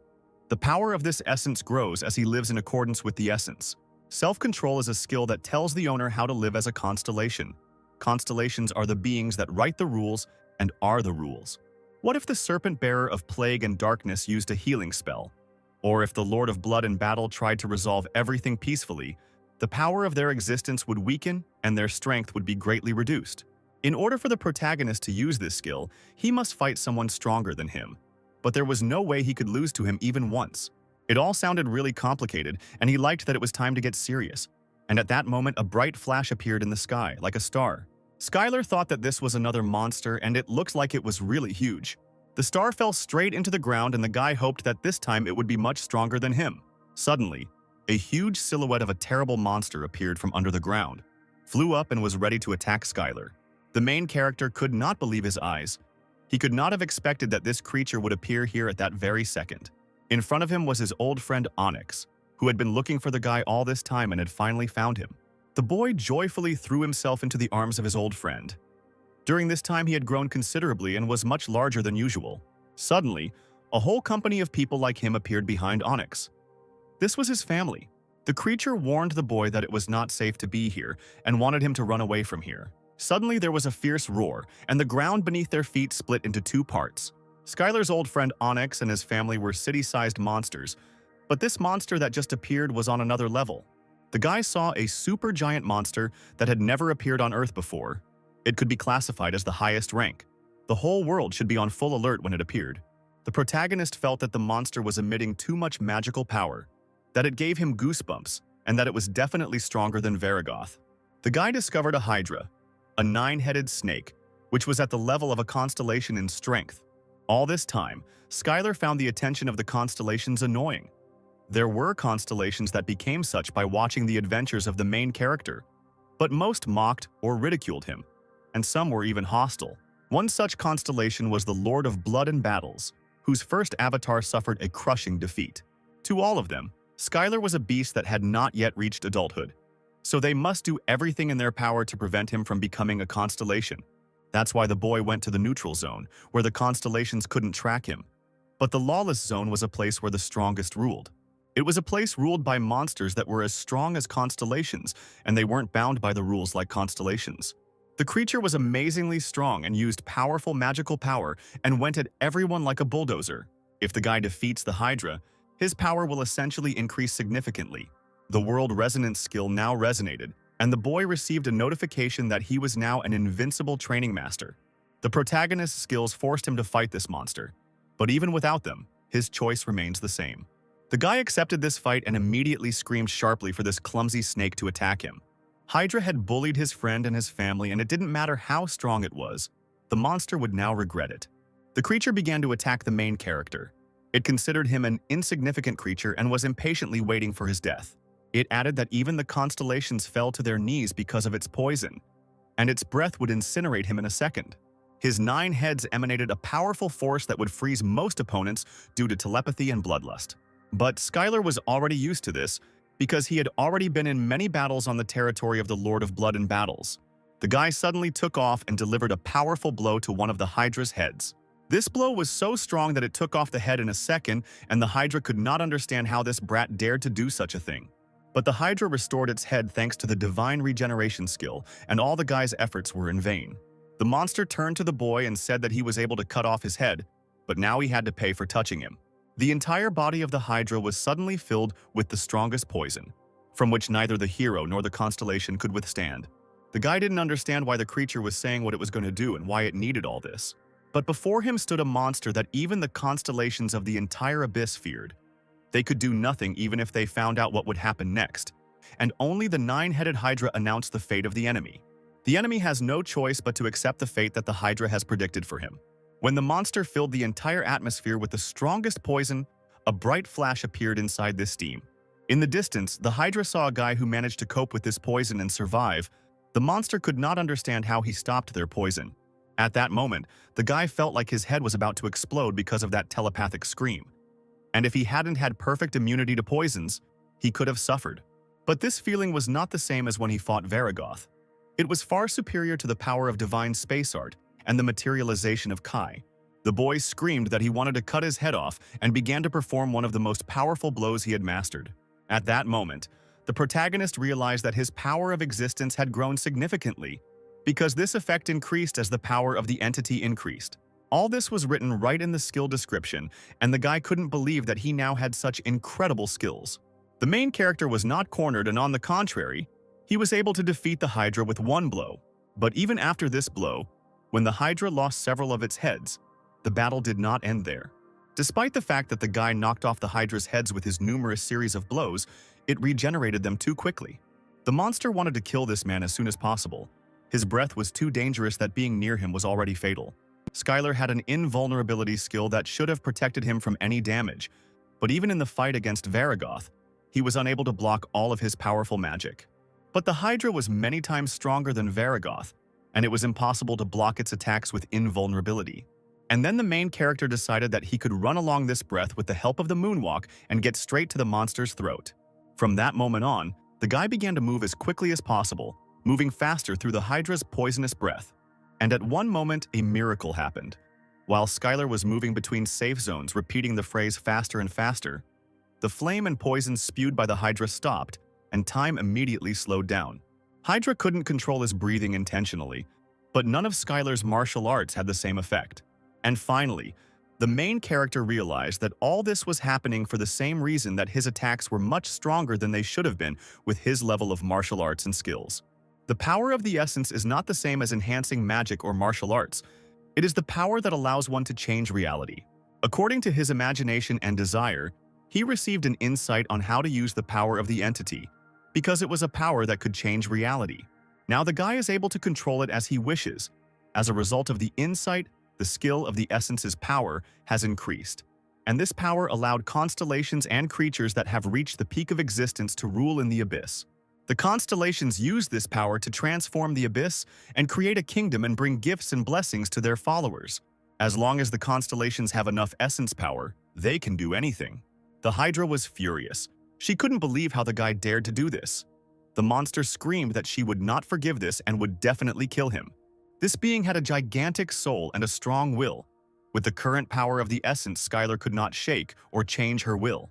But did he need to do this? Because his goal was to change the power of the protagonist's essence, and not the Hydra.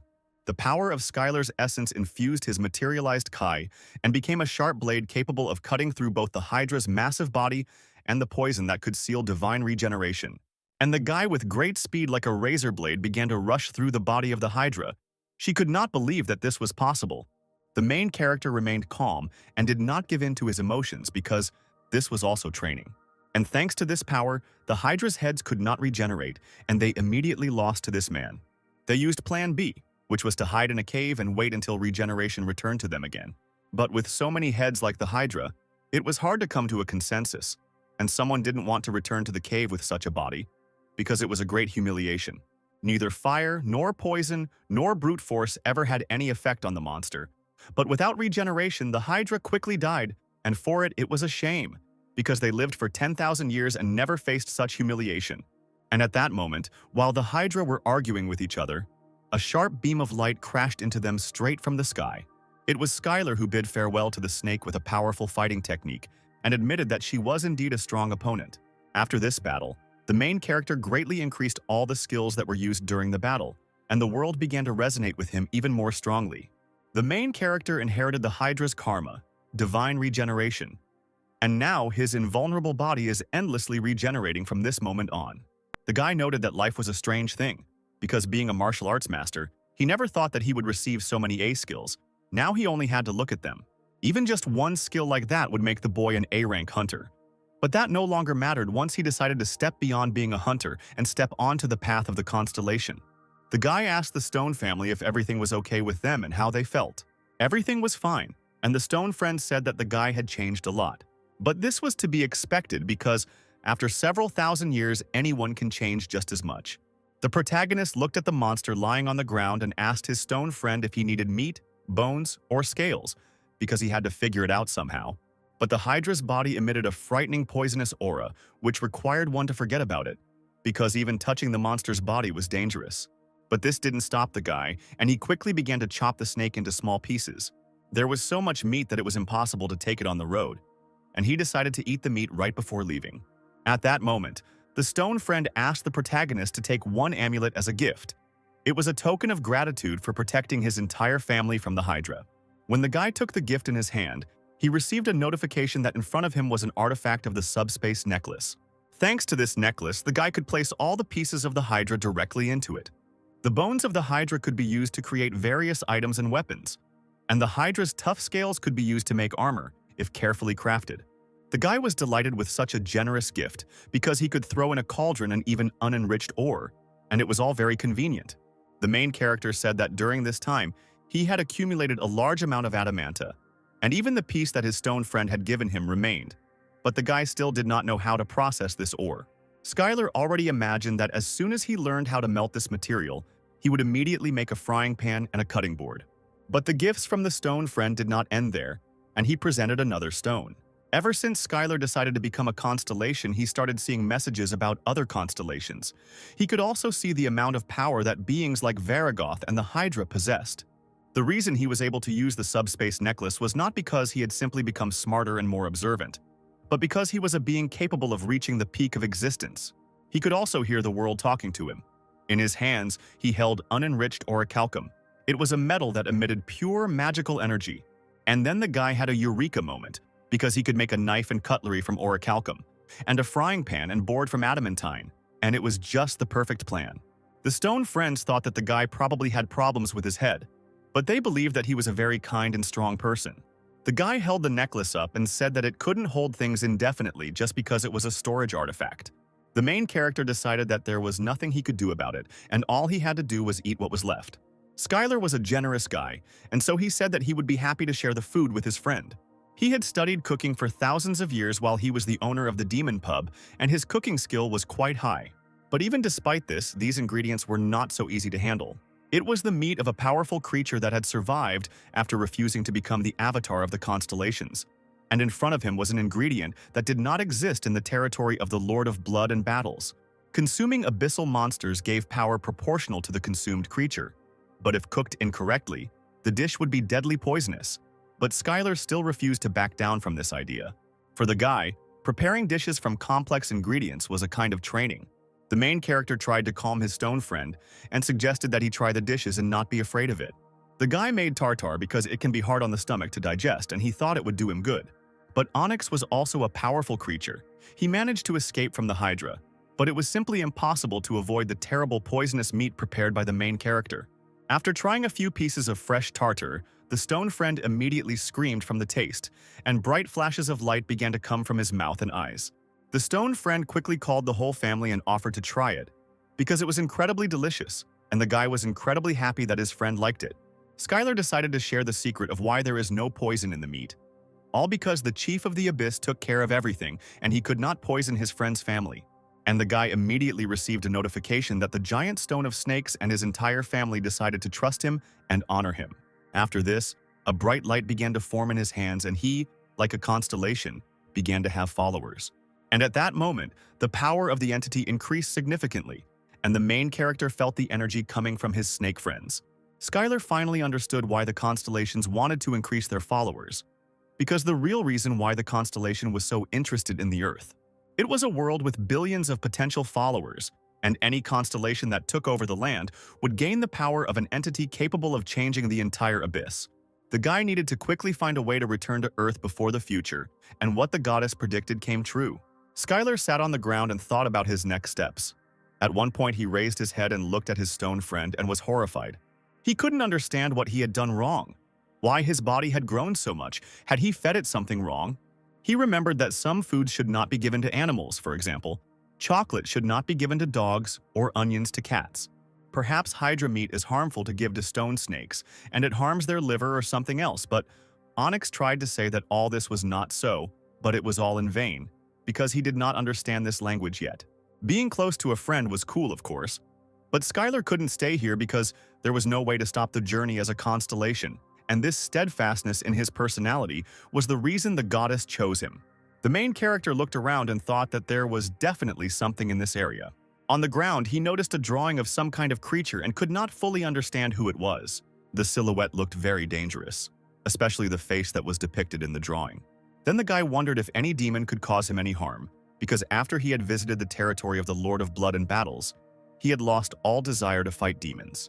But now Onyx was trying to say that there was a demon that was much stronger than Varagoth and the Hydra, and it was here.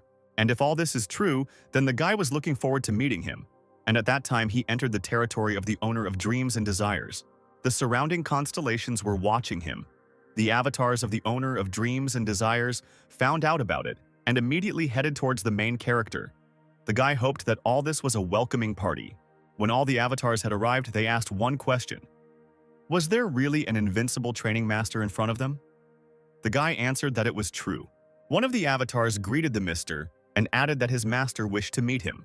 Suddenly, a notification appeared that one of the avatars had used soul seduction, and the power of the divine space arts chi immediately resisted the seduction.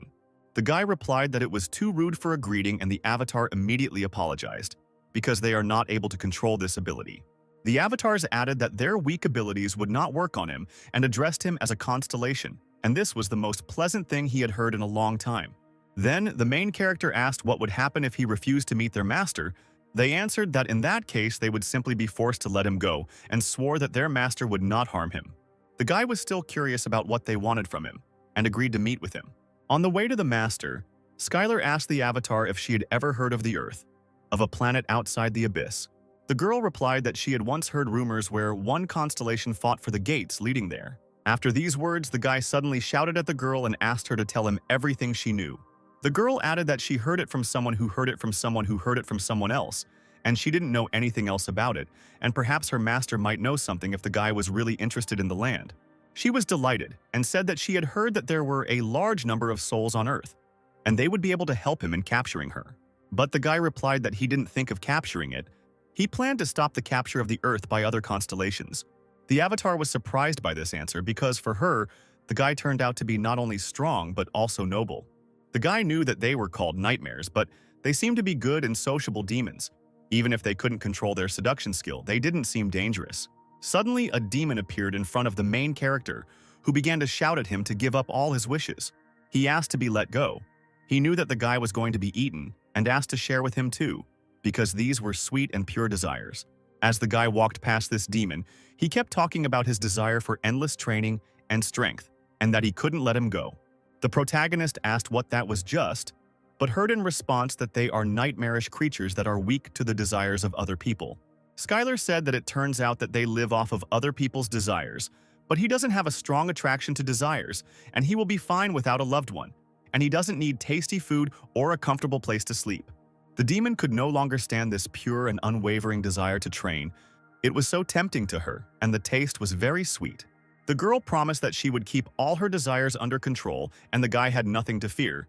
She asked him to trust her, because she is one of the most beloved avatars of the owner of dreams and desires. After some time, they reach the chamber of the Master of Dreams and Desires, and they will finally see the Master as soon as he enters inside. The guy asked if she would go with him, but the avatar was not a significant figure and could not take part in their conversation. The main character said that he was not a constellation, and since the girl told him everything here, he wanted her to go with him to the end. This touched the avatar greatly because Skylar was the first person who treated her so well. When the main character followed her, he thought that perhaps it would be more dangerous than he expected, and that he would have to use this avatar as a human shield. He was sure that the constellation would never want to lose its own dear avatar.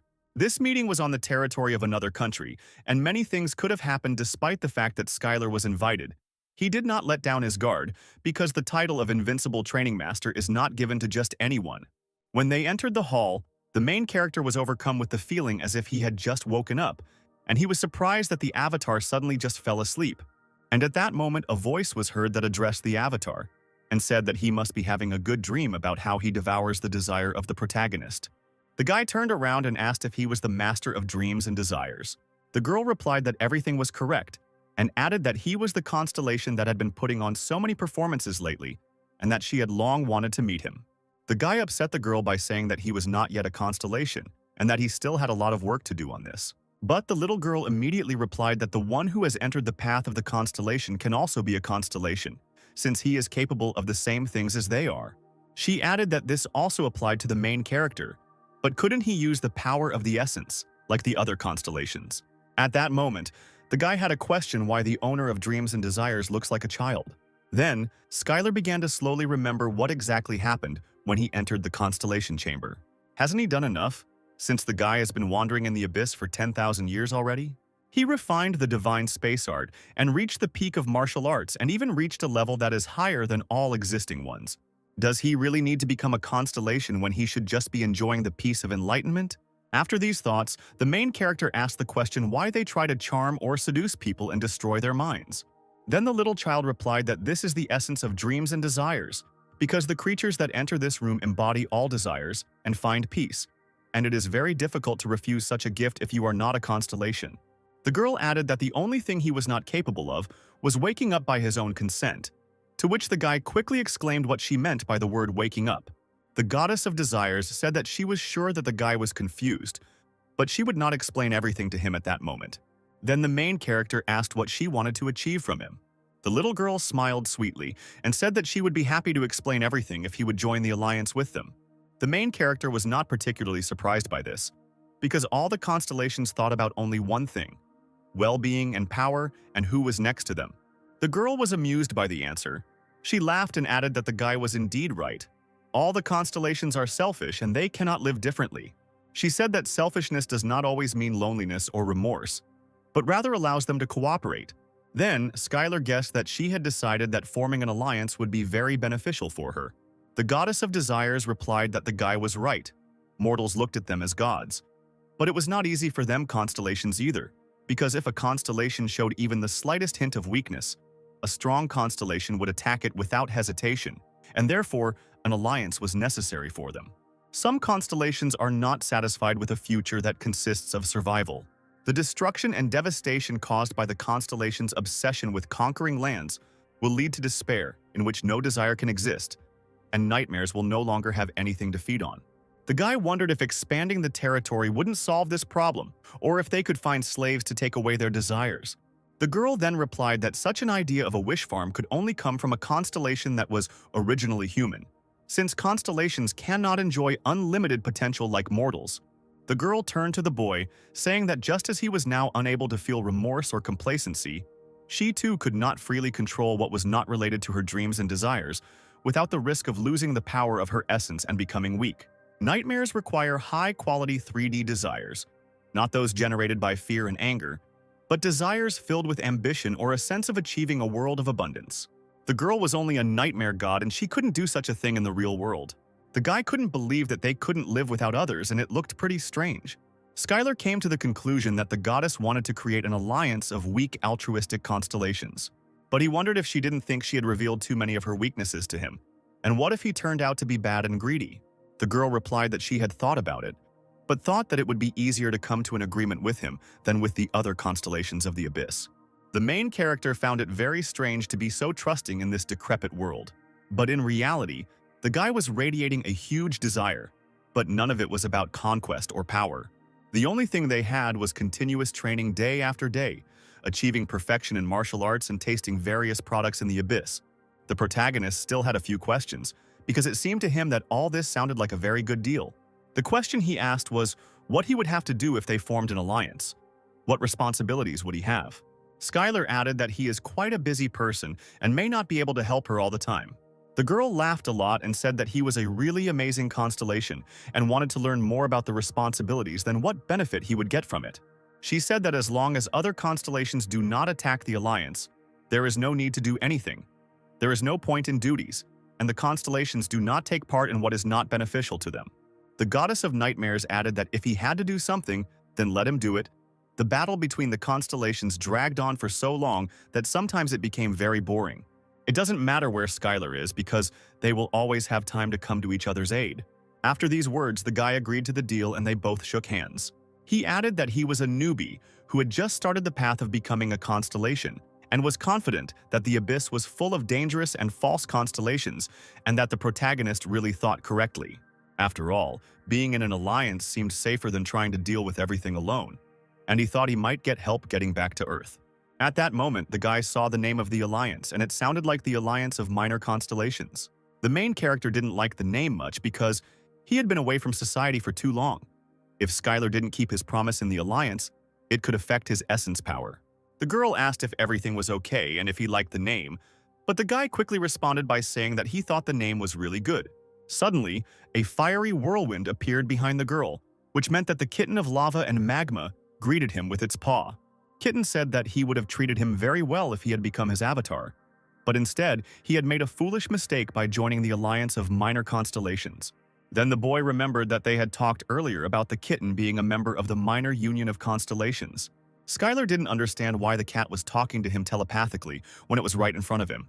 Then the girl said that usually constellations do not leave the territory where they are located, and thus the members of the Alliance arrange a meeting remotely. The guy compared it to a video conference that could take place on the ground and asked if other members of the Alliance should join now. Everyone laughed loudly, but only Skylar did not understand what was being discussed. As it turned out, there were only 2 members of the constellation in the Union. The kitten was angry with what the guy said because there was nothing wrong with the fact that there were only 2 of them, and he began to threaten the main character that he would not give him the gift he had prepared. The little animal turned to the guy and said that he had heard that he was collecting adamantine and orichalcum, and offered to make the items he needed out of them. Then the girl screamed that the kitten was the most famous blacksmith in the abyss. He said that he could make a weapon for the protagonist as a gift for joining the alliance. The boy could not have expected that he would receive a gift for joining the Union, but at the moment he did not have enough orichalcum and asked to take advantage of this chance when he had a little more. Then the kitten asked the mistress of dreams and desires if she had given him a present. The girl said that she thought that it would be much more difficult to come to an agreement with the guy, but he quickly accepted her offer before she could bring gifts. Kitten laughed that the guy didn't take advantage of such an offer, but Skylar replied that he could still leave their alliance if he didn't receive a gift. Then the girl made a small wave of her hands and added that the constellations are arrogant and selfish creatures by nature, and therefore, before their meeting, they prepared something that might interest the main character. In his hands, the boy held an A-rank martial arts scroll, key vampirism, and several orichalcum ingots.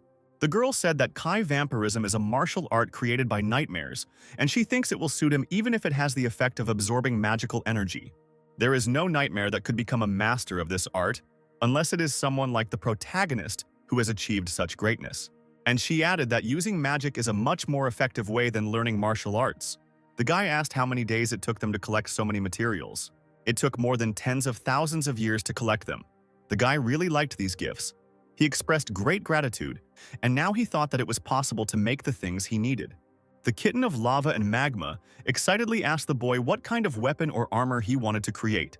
He added that with this amount of materials, the guy will be able to create an epic sword or shield. Then the cat began to boast that he could create any unique design. He offered to create an indestructible shield from adamantine, or a powerful sword from orichalcum.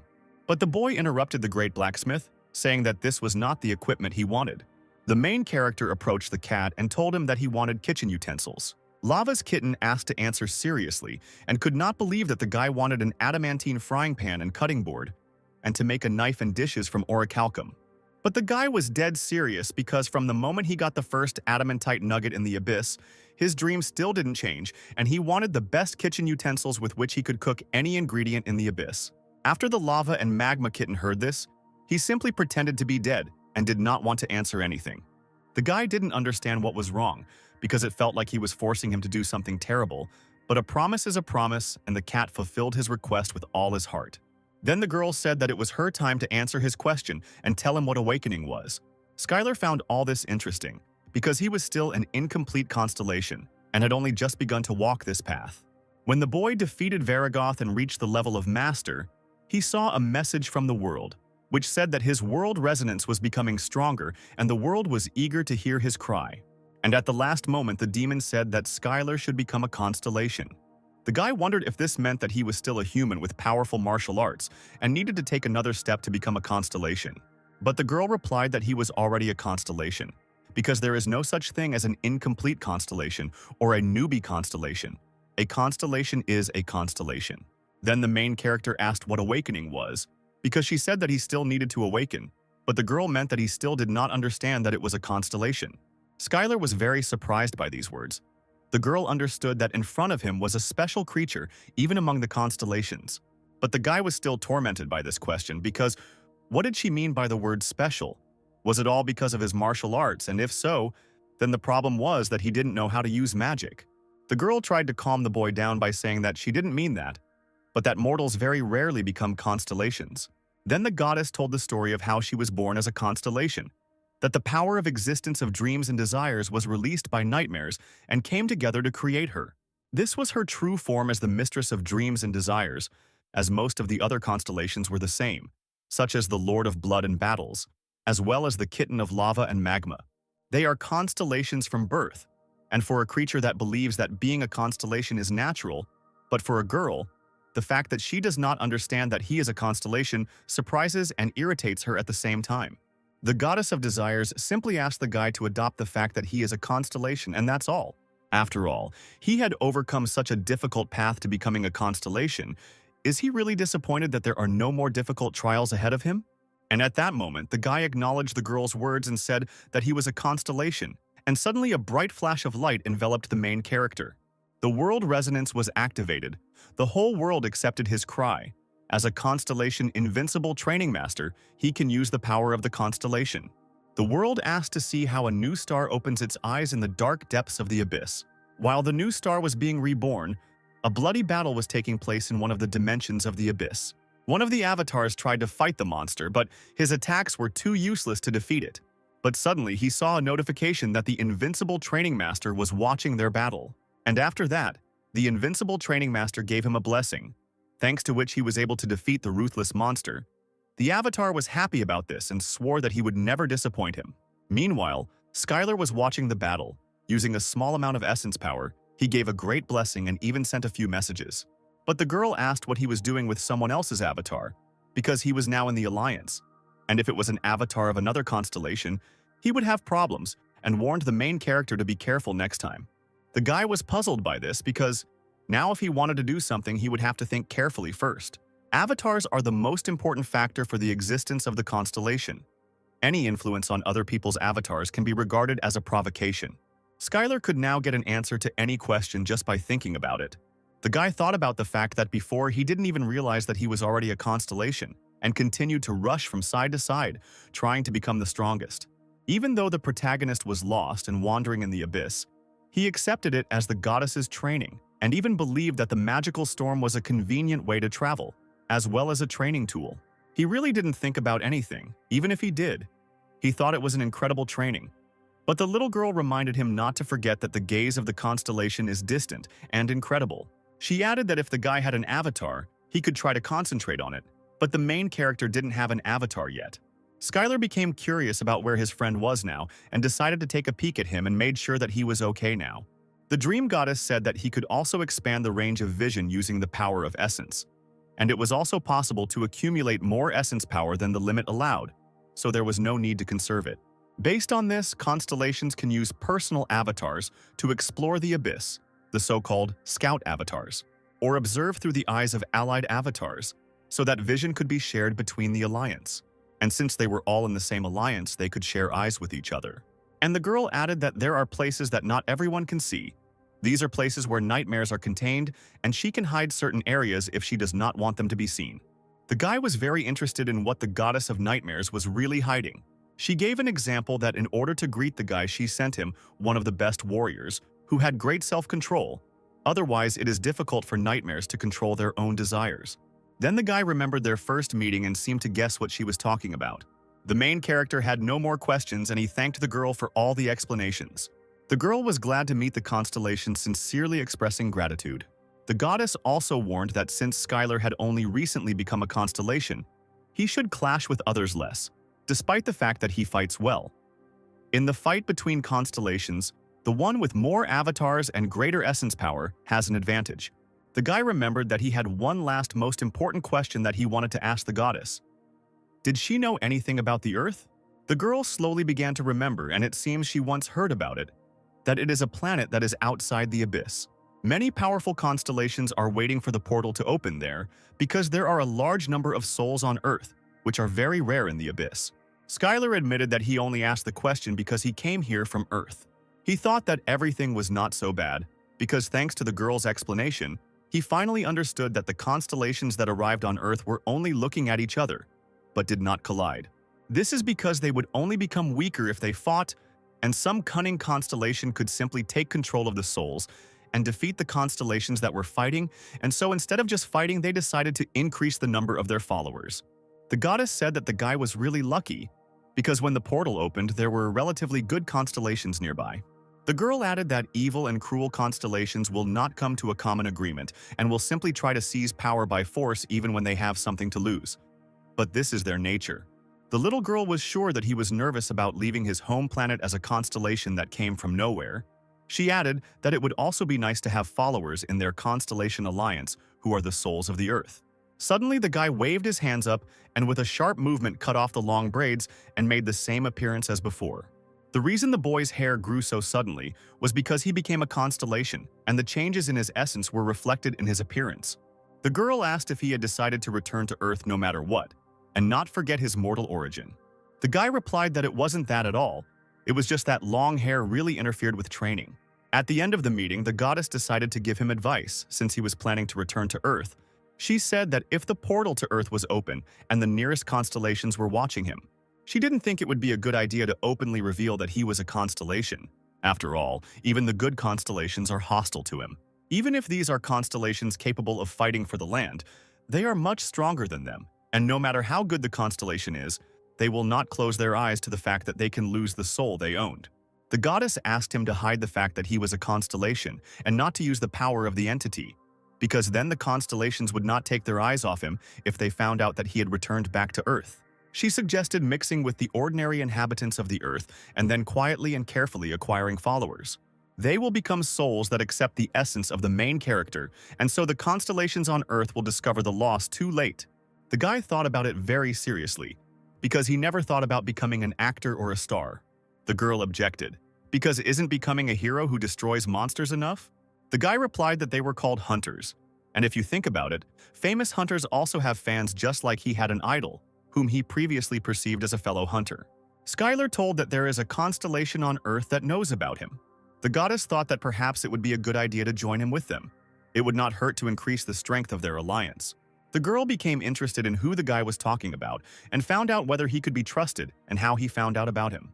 Then Skylar tried to tell the story of how he fell into the abyss after meeting the goddess of Libra, as briefly as possible and as simply as possible.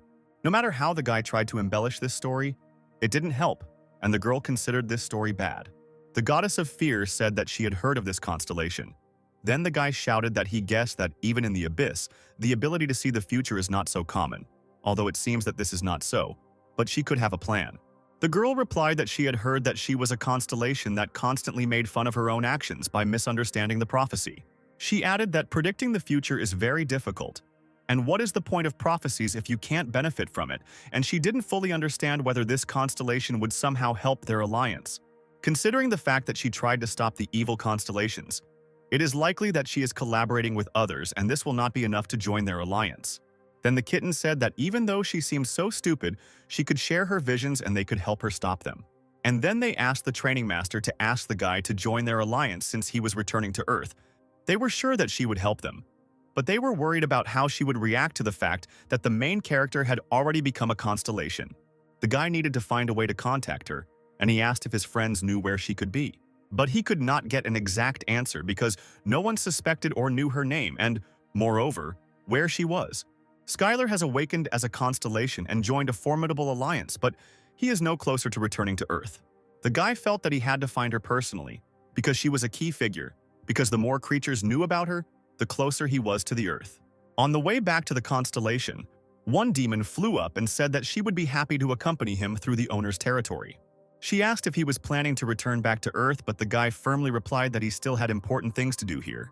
Lava Kitten was currently making his gear, and the guy should stay here until he was done. The girl replied that she remembered those valuable minerals that the main character had been collecting for so long, and was absolutely sure that if the great blacksmith kitten made it, then this equipment would become legendary. The guy couldn't wait to receive this equipment, which would fulfill his long-awaited desires.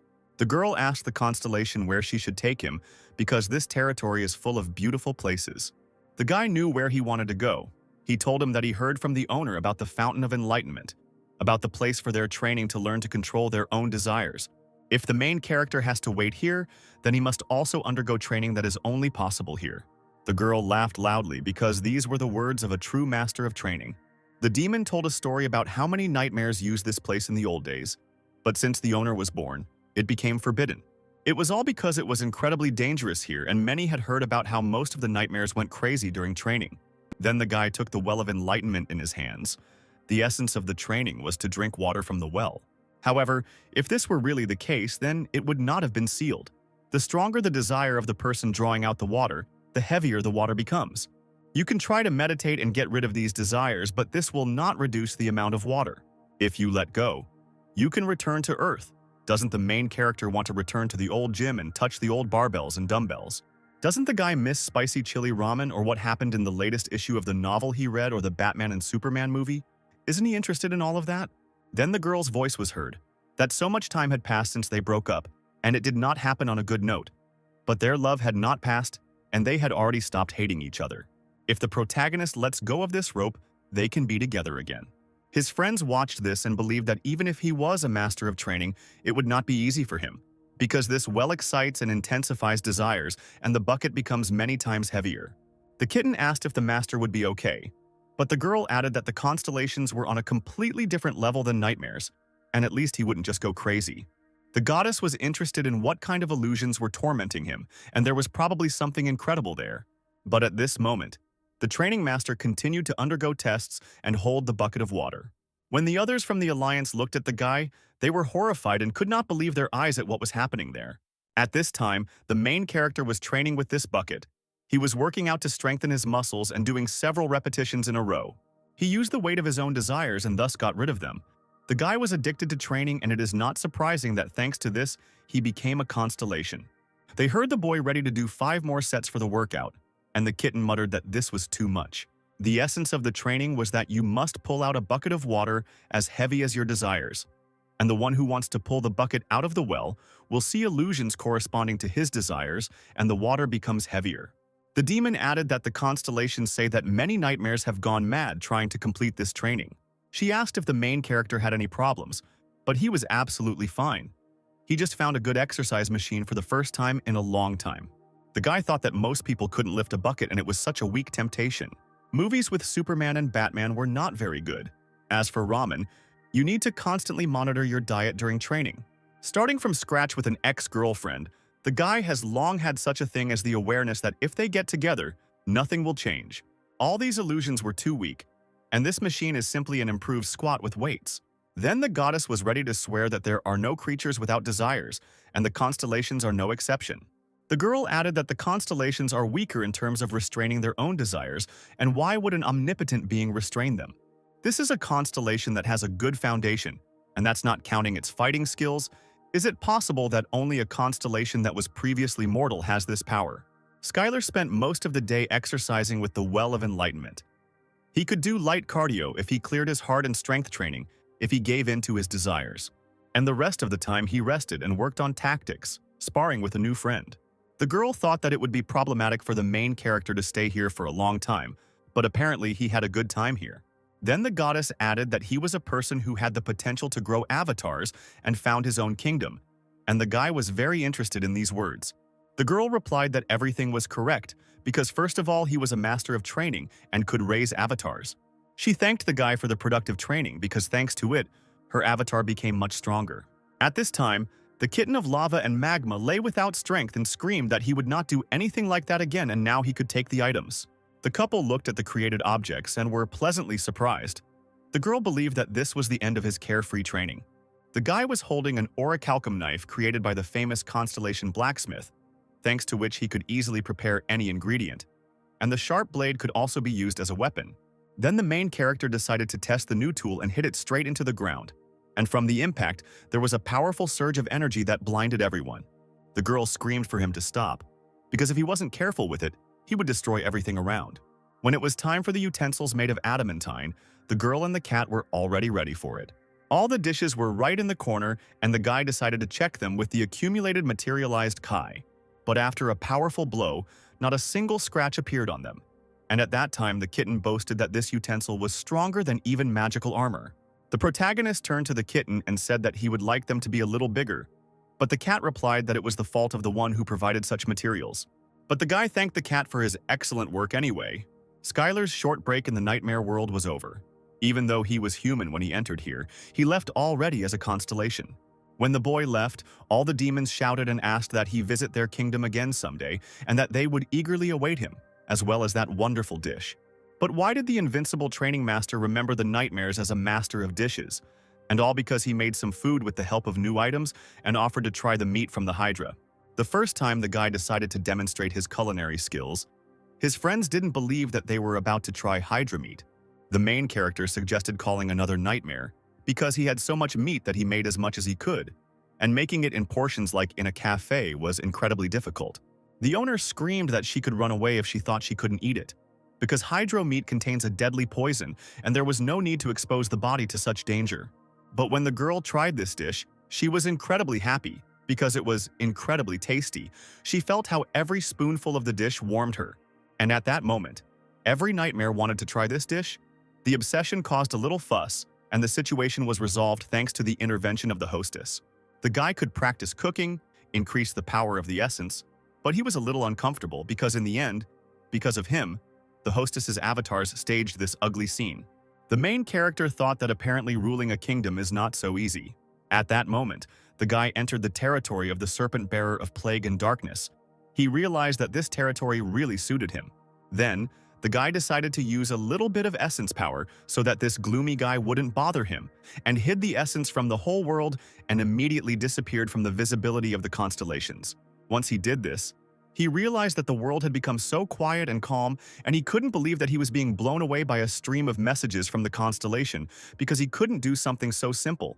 And at that moment, the serpent bearer of plague and darkness ordered all the avatars to find the invincible master of training, and when they find him, not to fight alone, if they could not defeat him at all. Suddenly, the main character met a skeleton who approached him, said that he had entered the territory of his master, and such impudence would not go unpunished. But his master was magnanimous, and he offered to become the avatar of his master. If the guy joins him, he will forget about this disrespect and recognize him as a valuable subordinate. Then the skeleton turned once more to the training master and said that if he refused this offer, then his master would come and deal with him. But the guy only heard the smell of rot around him, and he asked this owner to show himself right in front of him. He shouted loudly so that the messenger of plague and darkness would stop hiding behind the avatar and show himself. The main character did not understand why this skeleton was still here, what it was doing here, and why it could not call its owner. Then Skylar decided that since he wasn't showing up, he would force the skeleton to do it and punched him with a powerful blow. The guy continued to insist that the serpent bearer of plague and darkness show himself to him and stop hiding behind a weak avatar. And if he didn't show himself, he would consider him a coward who couldn't even protect his own territory. The owner and the cat were stunned that the main character decided to start a war between the constellations. They tried to stop him, saying that it was madness. Then the boy remembered that they could be watching him, and the mistress said that challenging a mid-ranking constellation to a fight was reckless. But Skylar did it because he had to get back to his roots. After all, even after he fell into the abyss, the guy was never a force to be reckoned with. Being a weak man, he always fought against hostility. From the point of view of the powerless, he did everything he could. However, after he became a constellation, nothing changed. He always hid from the older constellations and, like the last coward, remained in neutral territory away from the prying eyes of the constellations. The protagonist has lost the meaning of fighting and must now follow his own path. living like a constellation, putting his own life on the line and fighting the messenger of plague and darkness. The fact that his opponent was a constellation didn't change anything. Skylar's friends screamed loudly because the main character's opponent actually heard him and came to fight. The Ophiuchus of plague and darkness came to the protagonist at his request, and the kitten screamed that it was too late to run. A mid-rank constellation, the messenger of plague and darkness came with an army of skeletons. He appeared before the avatars and those doomed to die. The messenger of plague and darkness thought that his opponent was more insane than he expected. The messenger did not understand why a constellation much weaker than him challenged him. The constellation turned to the guy and said that if he was defeated, he would be completely destroyed, and even if he got involved in this battle, nothing would come of it. But if he lost, he would lose a lot. However, if the Herald of Plague and Darkness does not accept his challenge, his status and reputation will fall greatly. The creature approached the protagonist and asked how he dared to challenge him. But Skylar, without further ado, despite being the first to challenge, did not let down his guard, and immediately began the first battle with the constellation with a powerful blow. The guy understood that the difference in strength between them was too great, and he had to end it quickly, using all his power. But if the fight dragged on, he would definitely lose. In one blow, he put all the power of the cosmic fist and added a little bit of essence power. This blow was truly powerful. No one could have expected such an outcome of the battle. Born as a constellation, he felt pain for the first time, as if his essence was being torn apart. Other constellations, including the messenger of plague and darkness, rarely fought personally because it was too dangerous. The messenger did not understand what kind of technique this was, why this magic was so crazy, and how it could even be called magic. Skylar kept throwing punches. His attacks were working and he couldn't pass up this chance to win. The main character did not understand why the messenger pretended to be weak, perhaps in order to attack unexpectedly later. Everyone around watched the bright flash in the sky because it was a battle of the constellations, although the glow looked more like the end of the world. No one understood how such a pitiful constellation could resist their inimitable master, the messenger of plague and darkness. Even though the guy had carried out a large number of successful attacks, he still smelled the rot and knew that things weren't going to be easy. But as soon as he got closer to the constellation, he heard it loudly start shouting that it surrendered. The skeleton began to repeat that he had lost this fight and was asking the main character to stop. But the guy couldn't believe that he was actually giving up and continued to deliver crushing blows. And then the constellation swore that his territory and all his avatars, he gives everything to him and swears by his own life. Skylar's partners were very surprised by this. They could not have expected such an outcome of the battles. The kitten joined the conversation and said that he was really giving up because constellations cannot lie about swearing their own lives.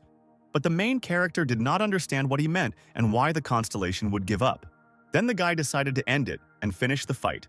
The messenger of plague and darkness swore his own life and submitted to him. Several skills were activated, and the protagonist's power increased incredibly, and he realized that from this moment on he could continue to fight. After all, his martial arts work even on constellations.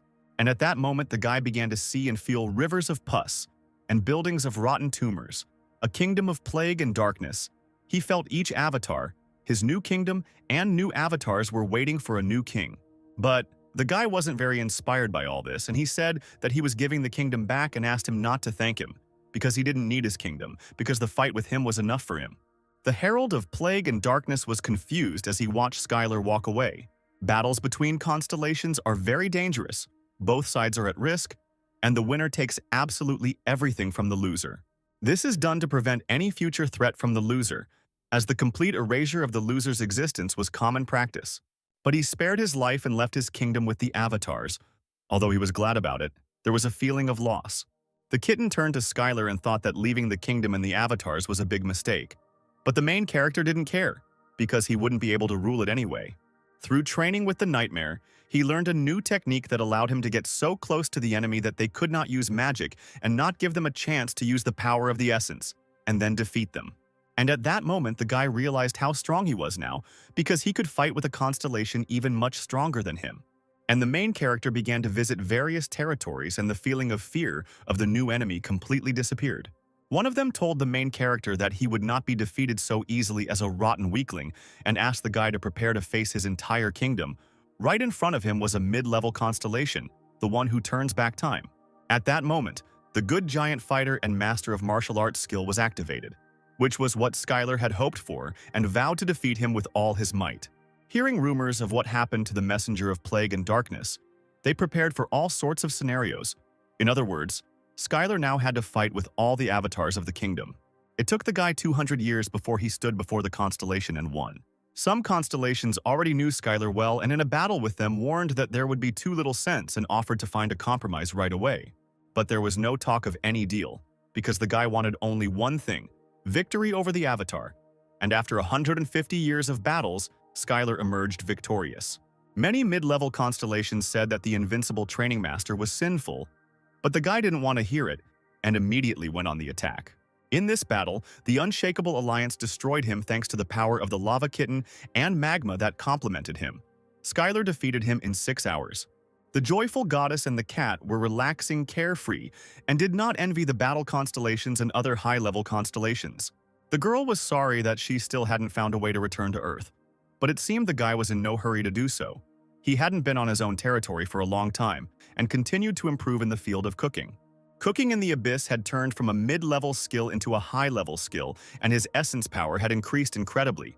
The boy thought that if he met a constellation, he would fight it, but if he met a monster, he would immediately eat it. The guy was sitting alone and thinking about when he would be able to return to Earth, and suddenly a portal opened in front of him. It was a gate that accidentally appeared in the Abyss.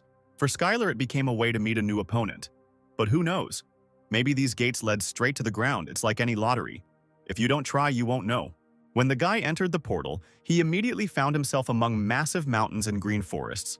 The main character could not believe that he actually won this lottery and ended up on Earth. Skylar thought that this was all true, and he decided to first find people and noticed a village in the distance. It didn't look like some big city. But when the main character came to this village, he was surprised because goblins stood in front of him. Then he thought whether it was possible that during his absence, people disappeared and goblins appeared. Then the kitten said that although it looked like Earth, it was not it. He was on the planet of goblins. This planet was called Ephesus, or otherwise Goblin Paradise. Even though the guy saw goblins in the dungeons from time to time, he thought they were just monsters. But contrary to his expectations, they were able to create a real village. Although the Goblin Kingdom looked like Earth, it was much closer to the Abyss, which meant that portals appeared here much more often. The Ephesian goblins had been fighting the monsters from the Abyss for much longer than the humans. And so the system for fighting monsters was much better than that of humans. But this system only worked when they encountered normal monsters. And suddenly their world came to an end, because a wolf that devoured planets stood before them. The appearance of this monster was commensurate with the power of the constellation, and the dwarves immediately screamed that the end had come for them and Ephesus would be destroyed. But the goblins were brave and tried, despite the fact that it was dangerous to get closer to the enemy, because their king was the strongest magician of the hilt.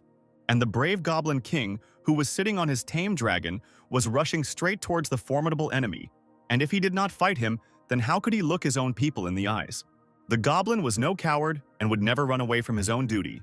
He was Odegon, the goblin king and the strongest magician of the hilt. He shouted that even if this was the end for the hilt, the goblin would at least leave a scar on it that the beast would never forget. But suddenly a bright blue flash appeared above the beast. Odegon could not understand who it was and where this light came from. Skylar surprised everyone with his spectacular appearance. He only had one chance, because in terms of combat power, this wolf is comparable to a mid-level constellation. But it is not a constellation, since its existence is not focused on one thing. He had the opportunity to stop him right now, this second, and he used everything he had. And indeed, the attack was so powerful and strong that the planet-devouring wolf was immediately defeated. The protagonist was glad that, fortunately for him, everything went according to plan. Several skills were activated, and his essence power was significantly increased. Skylar always felt a sense of crisis when faced with constellations and monsters comparable to him. Powerful creatures that mortals dare not confront have an incredibly low pain threshold. The kitten said that such strong creatures have practically no experience in fighting opponents equal to them, and he praised the guy for using such a strategy. The protagonist thanked the cat and said that if he had withstood his last attack a little longer or had been prepared in advance, this battle would have lasted for several centuries. At that moment, the main character saw surprised goblins in front of him, who stood and looked at him in surprise. The guy hoped that they would not attack him, especially after seeing this battle. Then one of the goblins got much closer to Skylar, and this made the guy panic a little. But the goblin fell to his knees before him, and said that when the other constellations were busy and doing nothing, He was the only one who came here and helped his people. He bowed low to him and said that he was now his god and his master. From that moment on, the Goblin King Odegon swears allegiance to him, and all the goblins who were there bowed their heads before the main character. Thanks to this, the Goblin Kingdom of Ephesus was now under his control, and his constellation power increased depending on the number of souls that worshipped him, and the world began to resonate with him. The power of the constellation was increased. The power of the constellation was awakened, and the boy obtained the skill of the constellation of the territory belonging to the invincible god, and now he has become a middle-rank constellation. The kitten of lava and magma told the boy that he was so filled in his own mind that it would be nice if everything happened the same way with the Earth. But the guy didn't think that people would be so simple, because the Earth is different from this planet, where there are only a few hundred goblins. After all, if Skylar defeats the huge monster on Earth, he will simply become famous. And that will be all. Because people are not like goblins, they will not obey. Because the reality is that they are constantly trying to destroy and subjugate others. As the boy was leaving the scene, the Goblin King caught up with him and shouted that he would go with him and would always stand by his side. The main character addressed the goblin by name, and he was very grateful to him for remembering his name. Skylar said that he was going into the abyss, and that it would be difficult for mortals like him to follow him. But the goblin was not stopped by this, and he would follow him even into the darkest depths of the abyss. Odegon added that he was the king of the goblins, and was not like the dwarves who broke their own promise because of difficulty. And if he and his people did not repay the savior, they would live with even greater regret. The protagonist noticed that magical power surrounded his entire body. Even compared to earthly hunters, he was a powerful force to be reckoned with. The boy agreed to the goblin's offer and said that his abilities as a magician would be very useful to him, but warned him not to regret it later. The goblin asked what his master wanted to find in the abyss, and then the guy told him about a planet called Earth and asked if he had ever heard of it. But the Goblin King heard this name for the first time. They set off on a long journey because they must arrive on time, because most likely she is too far away. This story has been up until today about how Skylar became an invincible training master and how the Goblin King became his subordinate.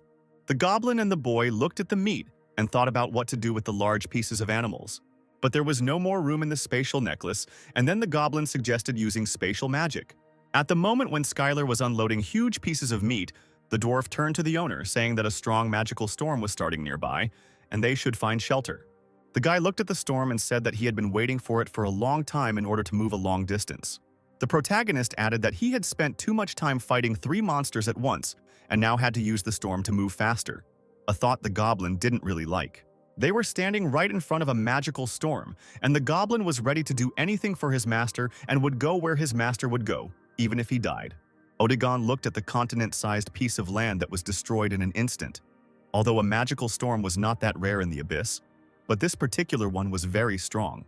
The goblin asked the guy if he had ever traveled using a magical storm, and the protagonist replied that, if done correctly, it was a very fast and good way to travel in the abyss, and also very convenient. Odegon said that even the constellations avoid it, but he will follow it to the ends of the earth.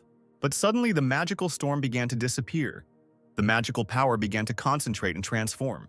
Since the size of this magical storm was too big, it would produce a lot of byproducts and disappear. But the guy didn't understand what kind of byproducts the goblin was talking about. Odegon then revealed that many of the places in the abyss were actually byproducts of a magical storm, and that this magical storm would leave the dungeon. A dungeon is a part of the abyss that has special rules, and some dungeons are connected to other places. The monsters of the abyss appear exactly there, and if you don't deal with them, they will simply wipe everything off the face of the earth. One such appeared in Nevada, USA, in the Mojave Desert. This dungeon is called the Mirror Illusion of Chaos, and had an entry limit of about 10 people. There were 2 weeks and 11 hours left before the new monsters would come out, and people had no information about which monsters would appear again. It was the sacred right of humans to name things. But since when did they have a dungeon with monsters and constellations? According to the Federal Dungeon Analysis Department, this dungeon was ranked C. Fortunately, this dungeon rank was quite popular. If this dungeon rank is popular, then B rank hunters will appear, and the danger will be significantly reduced. And the rewards here were quite large. It was at this moment that a team of hunters named Gangster received permission to enter the portal, and were already on their way. The team of hunters named Gangster was recently created by the son of the founder of the Parker Foundation. It was the most controversial team. Since the magic and monsters of the abyss entered the earth, people's lives have changed greatly. The core of monsters with magical power has become the most environmentally friendly way to obtain energy on Earth. And thanks to the connection of the Earth with the abyss, humanity has received a new environmentally friendly way to obtain energy. In addition, other parts of the monsters were also very useful, and thanks to all this, the level of biology and other sciences rose greatly. With these many opportunities, the Parker Foundation quickly began to develop, and a pharmaceutical company specializing in artifacts from major players in the abyss industry, all of which were owned by the Parker Company. And the leader of the gangsters was Richard Parker. He was a B-rank hunter, and was also the youngest son of the second chairman of the Parker Foundation. When his team arrived, they immediately began an attack on the dungeon called the Mirror Illusion of Chaos. The young men began to check the list of participants and said that they saw that there were 8 people on his team, but only 10 could enter this dungeon. One of the participants on the list had an E+ rank, which meant he was only a newbie. But the guy was too confident of victory and said that he had 7 C-rank hunters, and with such a B-rank hunter, it shouldn't be a problem. No one was against it, and they continued on their way. E-rank hunters can only use 1 or 2 circles of magic at most. They won't even be able to cause any damage to monsters from the C-rank dungeon. The dungeon with this rank contained large rewards, and if one was lucky, one could obtain items worth tens of millions of dollars. Usually, these rewards were not given to E-rank hunters who did not make a significant contribution to the battle.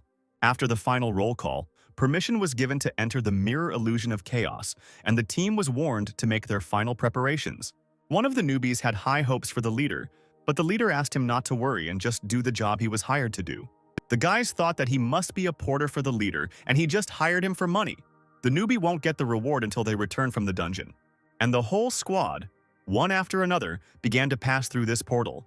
At the moment when the squad entered completely, the status of the dungeon changed to the fact that there were currently battles taking place there, and the countdown was temporarily suspended. When everyone entered, suddenly there was a loud explosion and a powerful stream of energy came from underground. All the workers and soldiers were shocked by this phenomenon. One of the workers shouted that most likely monsters would crawl out now, and it would be the end for them all. But as it turned out, it was just that the dungeon had grown in size. And then the scientists assumed that there must have been an error in assessing the dungeon's rank, and it was not a C-rank dungeon, but an A-rank dungeon. The workers wondered what would happen to the gangster team now, because they were now in complete danger. But it was too late to do anything, and they did not have time to do anything. When the team went inside, they found that they were in a ruin-type dungeon and were very happy, since last time they were in a swamp-type dungeon. At this point, the man ordered that a report be sent to the dungeon control team and added that after someone sent the report, they should call the Parker Foundation and report it just in case. But they understood that even if they followed the instructions and informed everyone, the chance of saving them would be minimal. At this time, in the dungeon, a newcomer pointed out to his leader that he noticed some creatures in the distance. It was a huge horde of monsters that were running towards the squad. The first day of the raid of the group of hunters in the dungeon was very suspicious, because it was very good, much better than the dark and slimy underground tunnel. This location resembled a temple that had been destroyed. Then, one of the soldiers suggested finding the exit first, while the others would try to find the boss. The team captain warned his soldiers to be sure to look between the ruins, as monsters could jump out from around the corner, and allowed them to use enhancement magic to scout out the area. One of the soldiers reminded the captain that there were 2 exits from the dungeon, the first connected to the outside world, and the second to kill the boss guarding the center of the dungeon. And in C-rank dungeons, instead of looking for an exit, it's better to find the boss right away.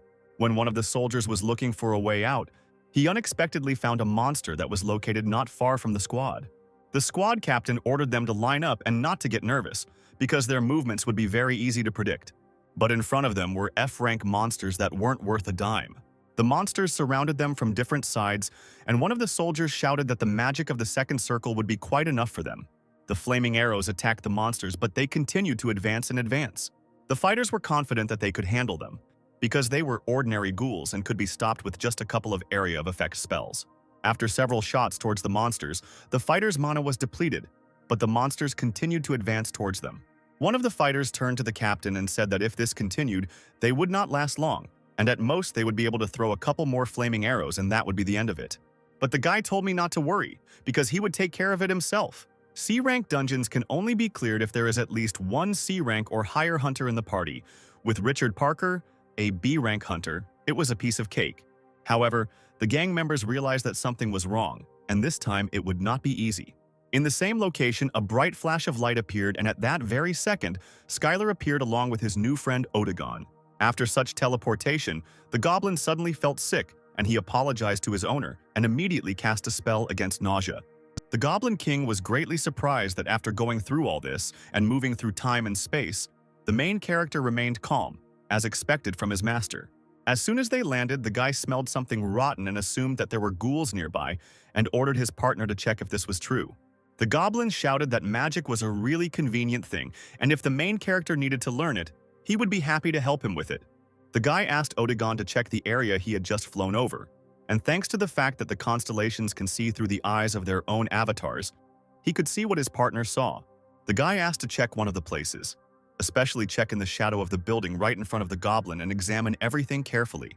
As he got closer, the goblin noticed the underground food rations for C-rank hunters, but warned the owner that there were some symbols here and that it all looked very unusual. The goblin added that if you look closely, you can tell that it was used to wrap a special magical weapon, most likely made by the same tribe that built this temple. Suddenly, Odegon shouted out that the master was seeing this, because he was circling right above a huge horde of ghouls. There were several thousand of them. The Goblin King suggested using the 7th Circle's area of effect spell to wipe out the pathetic ghouls in one fell swoop, turning them into ashes, so they could take care of the boss who was hiding somewhere. But the guy asked the goblin to calm down because if there were ghouls crowding there, doesn't that mean that they surrounded someone or something? And Skylar immediately rushed to help, to save those who were trapped. The protagonist thought that if his intuition was correct, then those inside would probably lead them to the ground. When the main character discovered the monsters, he deprived them of their heads with powerful blows per second. He added something that they found in the square.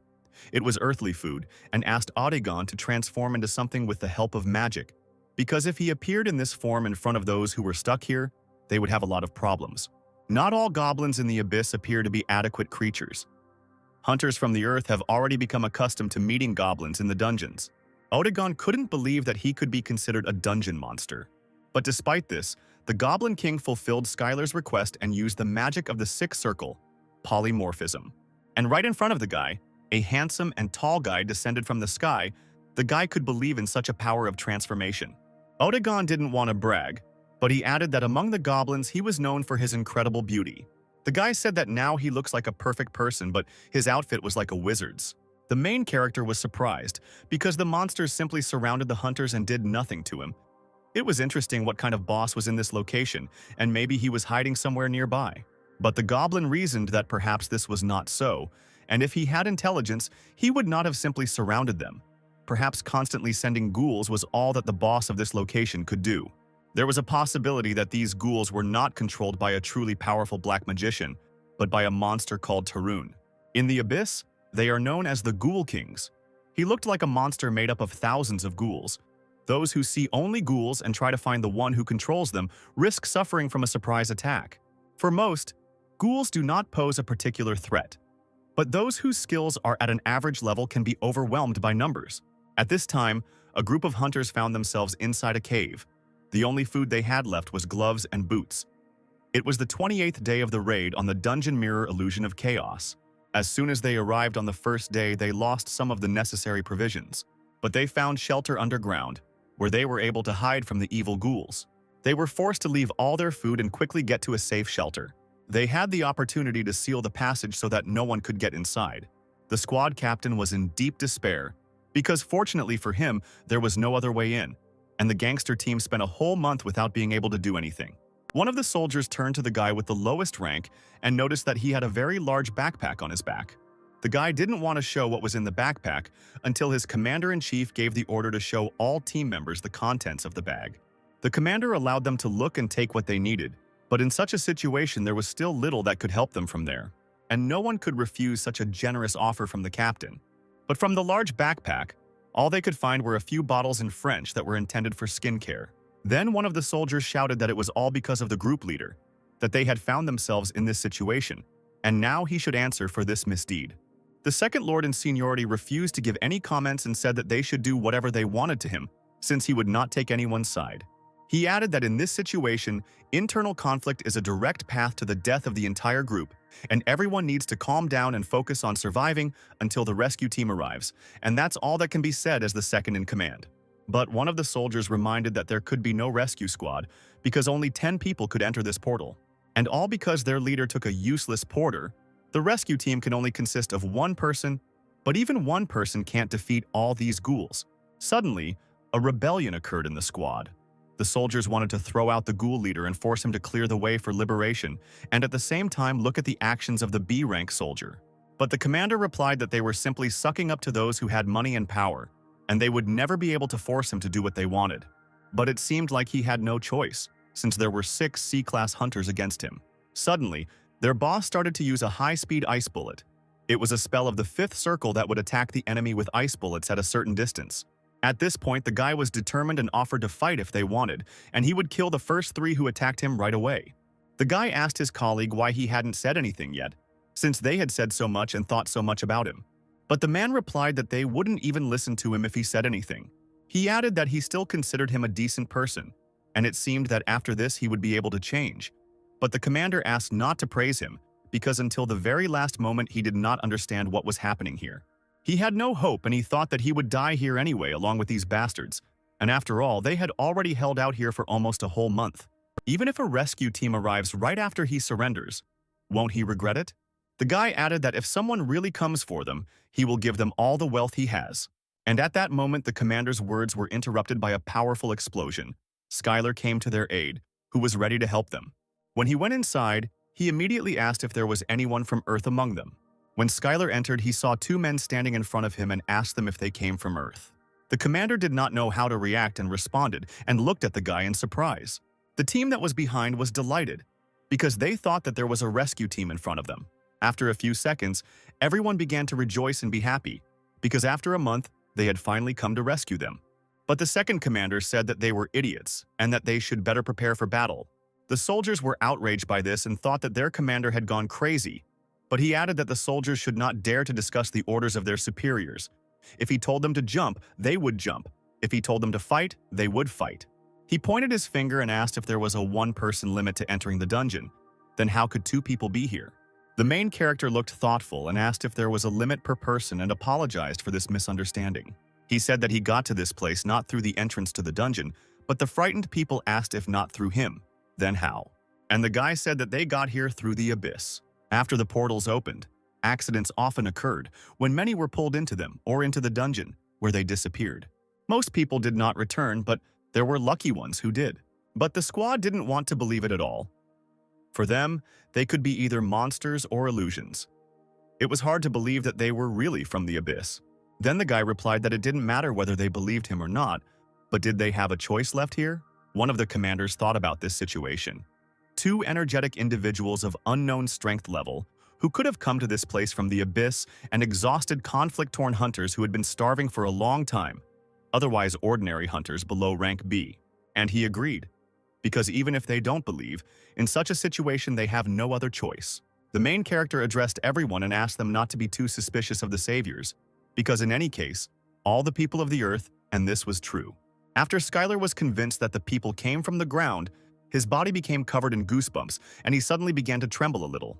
The commander noticed this reaction and thought how many emotions this guy had. Apparently, he really was lost in the abyss. Then one of the guys shouted what to do with these ghouls now. But the main character calmed them down by saying that they were all dead and the way was clear for them. Skylar remembered the plan for returning to Earth, which he shared with his allies, so as not to attract the attention of the earthly constellations and quietly expand the number of his own supporters. And instead of attracting excessive attention, he was going to carefully scout out the current situation on Earth. The team asked who the second guy was standing next to the main character, whether he was also missing. But the guy replied that he had an even more tragic story than him and that he had lost his memory. Odegon didn't like this very much because, at such a young age, it was difficult to lose memory and he didn't want these nobodies to feel sorry for him. One of the commanders said that even if he was a mage, they wouldn't be able to defeat all the ghouls alone. Even if 2 people were incredibly strong, it was still impossible. But the guy added that he uses martial arts, and at that moment, a deathly silence fell, and the eyes of all the soldiers looked only at the main character. The team began to whisper among themselves various questions, such as how he could use martial arts, since this was the first time they saw it, and how long ago he fell into the abyss. Skylar decided to ask why they were staring at him like that, but it turned out that they hadn't seen the martial arts master in a very long time. The main character said that when he got into the abyss, martial arts masters were not held in high esteem at all, but he asked what year it was and heard in response that it was 2039. And by earthly standards, 30 years had passed since the guy had been in the abyss. The soldiers began to remember what the longest record for being in the abyss was, and remembered that one man had stayed there for 28 years. But now he is in a mental hospital. Then Skylar said that now talk about martial arts and dungeons is not so important. He asked Otagon to give him a little fire, and he replied that he would do everything as the master said.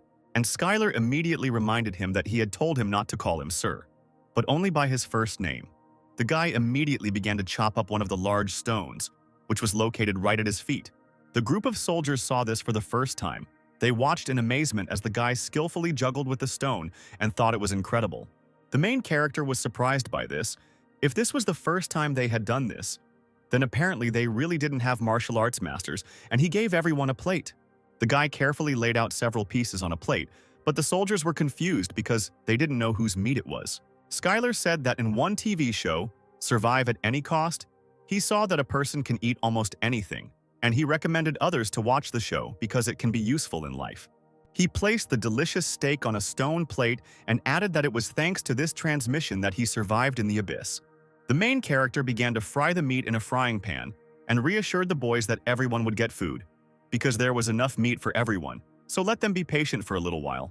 A few moments later, each piece of delicious meat was lying on a plate and the guy offered everyone to try it. At first, people doubted whether they should eat this meat that the one who returned from the abyss gave them. But the enchanting aroma of the meat quickly convinced them. For those who had been on the brink of starvation for a month, this was a real feast. The guy was very surprised that they were very quiet, and perhaps they realized that Skylar gave them low-grade meat. But when each soldier tasted this meat, their eyes filled with tears of joy because it was incredibly delicious. One of the soldiers suspected that this meat was unusual, and his mana began to replenish. Normally, if he used a few flame arrows, he would collapse from magical exhaustion, but now he felt like he could use a whole dozen of these spells.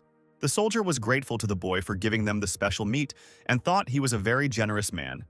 But the silence made Skylar disappointedly decide that they looked so hungry that they would eat anything, and next time it would be better to throw away the low-grade meat.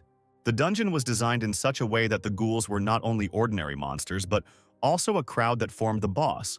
And if they took them all out, they would clear the dungeon. So, in order to get out, they had to finish off the rest. The guy was asked how he knew all this, but he replied that it was all because he had seen all sorts of things in the abyss. The situation became tense among the soldiers, and the lead captain separated from the detachment. Skylar suggested that while they were locked up, they had an internal conflict and apparently tried to kill each other. Otagon added that internal conflict during a crisis situation was unimaginable for the goblins of the hilt, and considered the humans to be pathetic. Then the guy reminded him that he was also a human, and asked the goblin if he really didn't know about it, and he replied in horror that he didn't want to offend him and asked for forgiveness. One of the squads of hunters who rebelled against the commander said that Otagon was a very beautiful name. Apparently, they found another leader to take charge and said that they would take care of the remaining ghouls. A group of people tried to suck up to the man who could take them to dungeons and higher-level rewards, and were very sympathetic to him because he had lost his memory. And if he didn't mind, they swore that they would be useful to him. But Otagon quickly suspected their cunning plan and decided that he would let them do what they wanted, because the master asked him to talk to them carefully. Skylar asked what they were doing, and one of the commanders replied that it was hard to find a strong hunter who could lead others into a high-ranking dungeon. The soldiers were very polite with the guy, because he was their savior. And since he had been here for more than 30 years, he was also an elderly man, but the main character suggested taking into account only the earthly age of 28 years.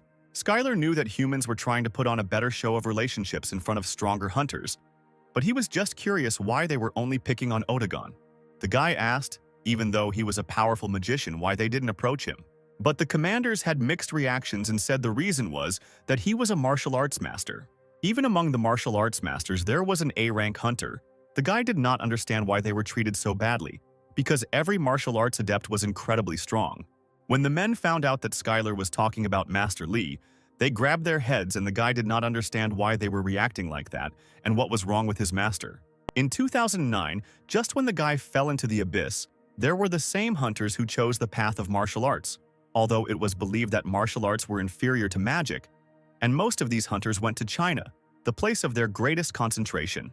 Although the martial artists were weaker, with the involvement of a large number of disciples, the revival of the martial arts era was possible, and there was also a living legend who had reached A rank, which meant that martial arts had a bright future. At least that's what they thought. The shocking news came out that Master Li was involved in a rank manipulation scandal. In 2011, similar scandals were revealed in various countries. Hunters bribed judges and changed ranks. C ranks became B ranks. B ranks became A ranks and built incredible heroes. Master Li was also considered an A rank hero of China, but he was actually a B rank hero and a fake.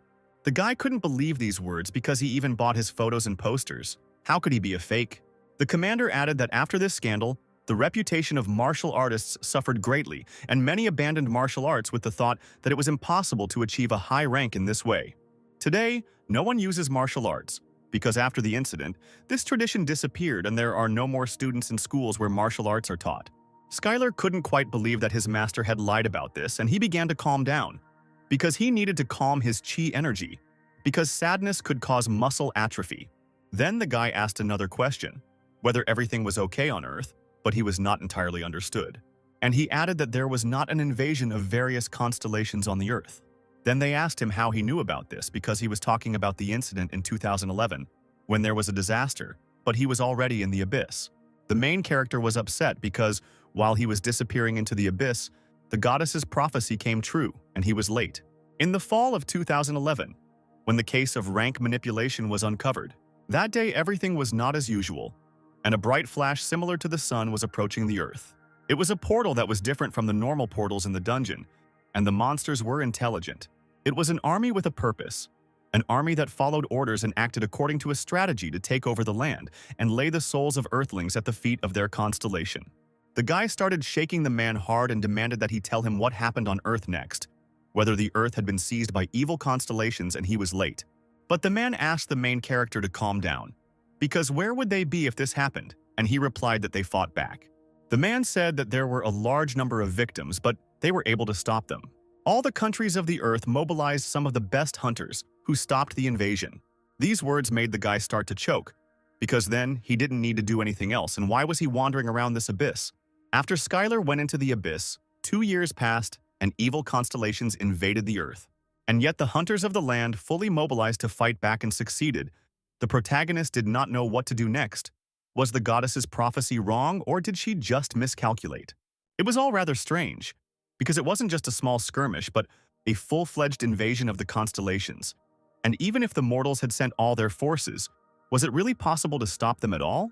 The girl added that it was not just a matter of different levels of power, but that the constellation and mortals were completely different.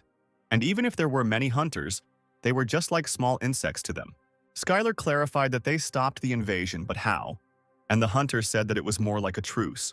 They were not sure that they needed to expand the territory they occupied, and the people would suffer too many losses if they tried to regain the lost territories. And they were worried whether the truce would last, but it still continues, and probably because of the constellations that promise to protect the Earth. The girl immediately understood that if there were constellations here initially, then this makes sense, because even if the Earth is captured by new constellations, they can transfer the power of the Avatar and make them fight.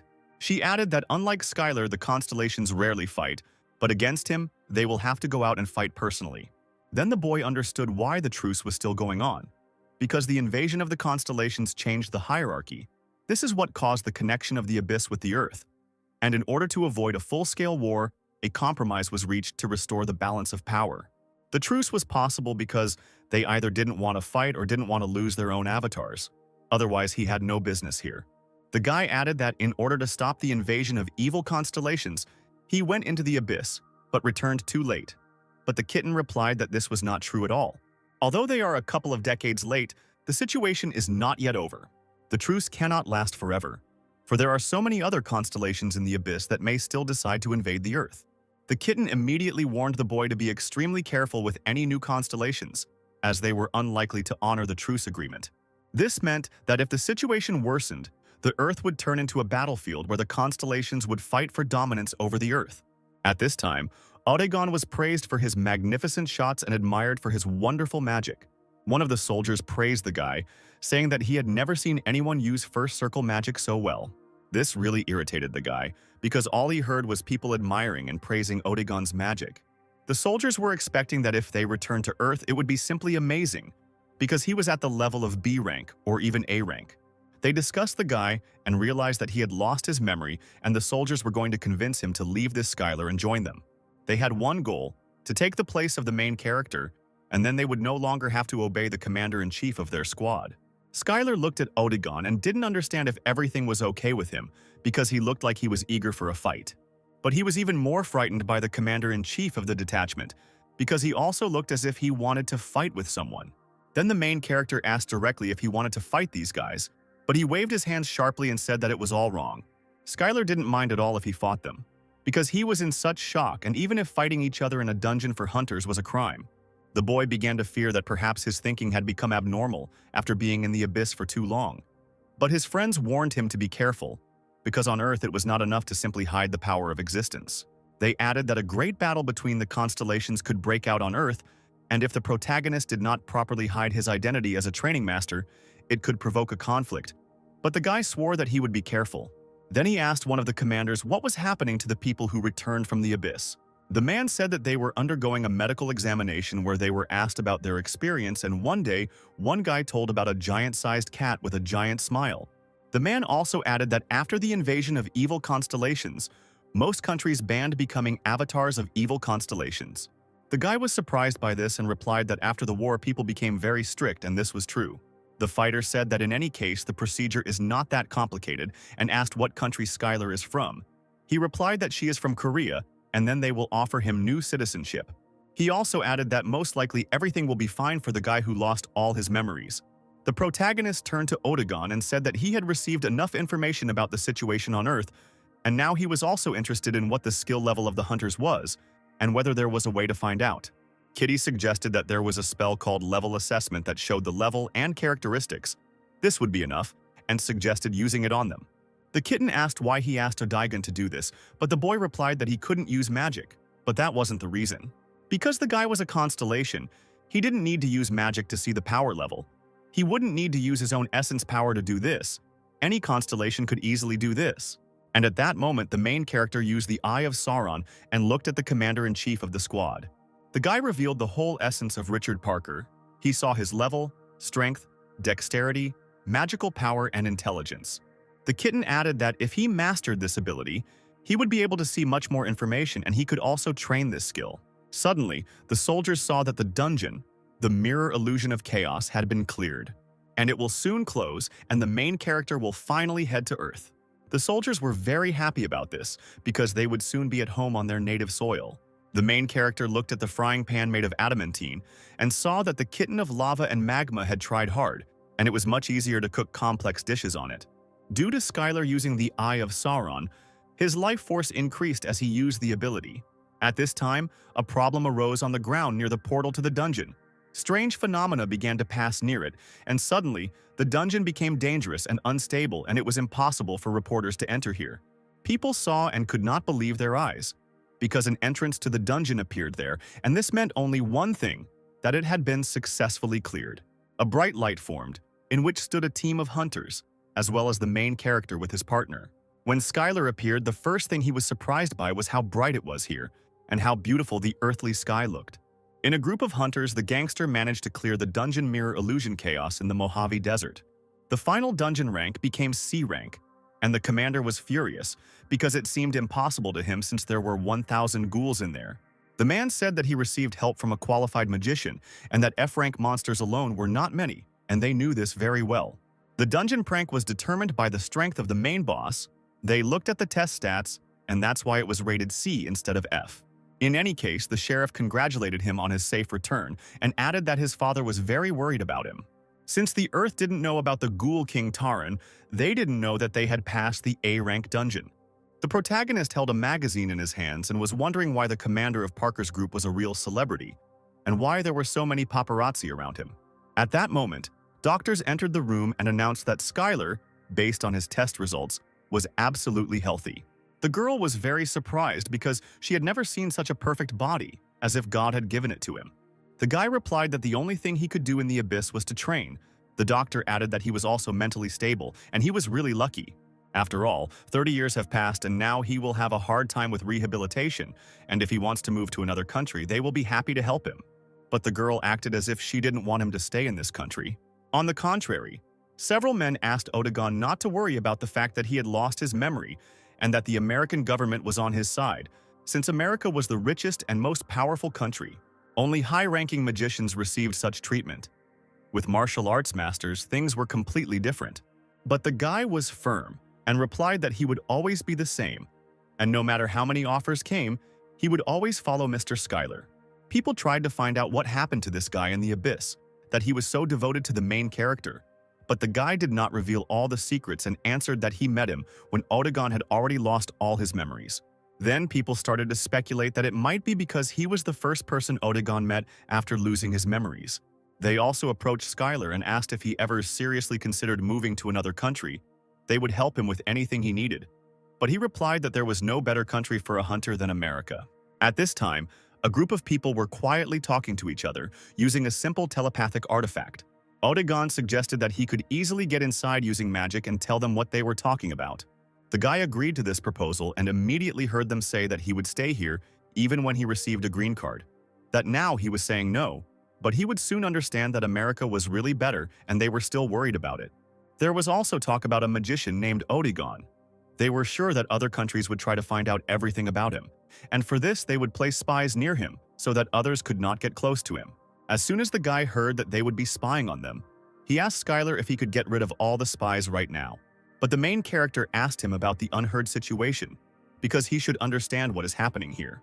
There were several other procedures that a returnee had to go through to get a green hunter's card, and one of them was a test. The protagonist was asked to take part in one survey for 30 minutes and was warned to be careful that the electrodes did not fall while they were conducting the examination. When the guy started the test, he read the first question, which asked if he had ever made a contract with the constellation warrior of madness and blood. It was necessary to write a fragment in which this warrior was ridiculed. Perhaps it might seem childish, but it is the most effective way, because a servant who has made a contract with a constellation will never be able to mock the master. This was the best way to determine if someone had made a contract with an evil constellation. They adopted this method after contacting the constellations. Next, the guy was asked to measure a certain amount of mana into a crystal ball, as much as he could. After the main character began to measure the amount of mana, the ball turned yellow and immediately began to collapse, and the measurements ended there.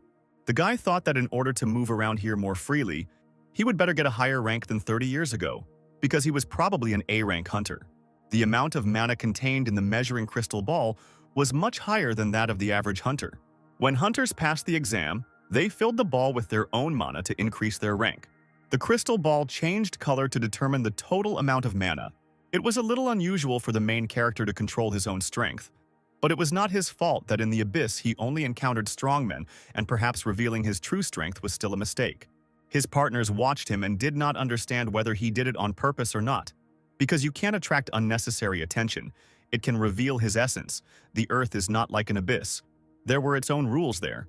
In the abyss, he can find strong opponents at any time and fight them as much as he wants. But on Earth, this happens under strict control. The opportunity to rise to rank A is given only to hunters of rank B. Rank C cannot skip a step. In order to reach the rank of a hero and become famous as planned, you need to grab any chance and increase the hunting rank to the maximum. The doctor turned to the guy and said that all measurements had been taken, and the results would be ready soon, and he could wait in the dorm.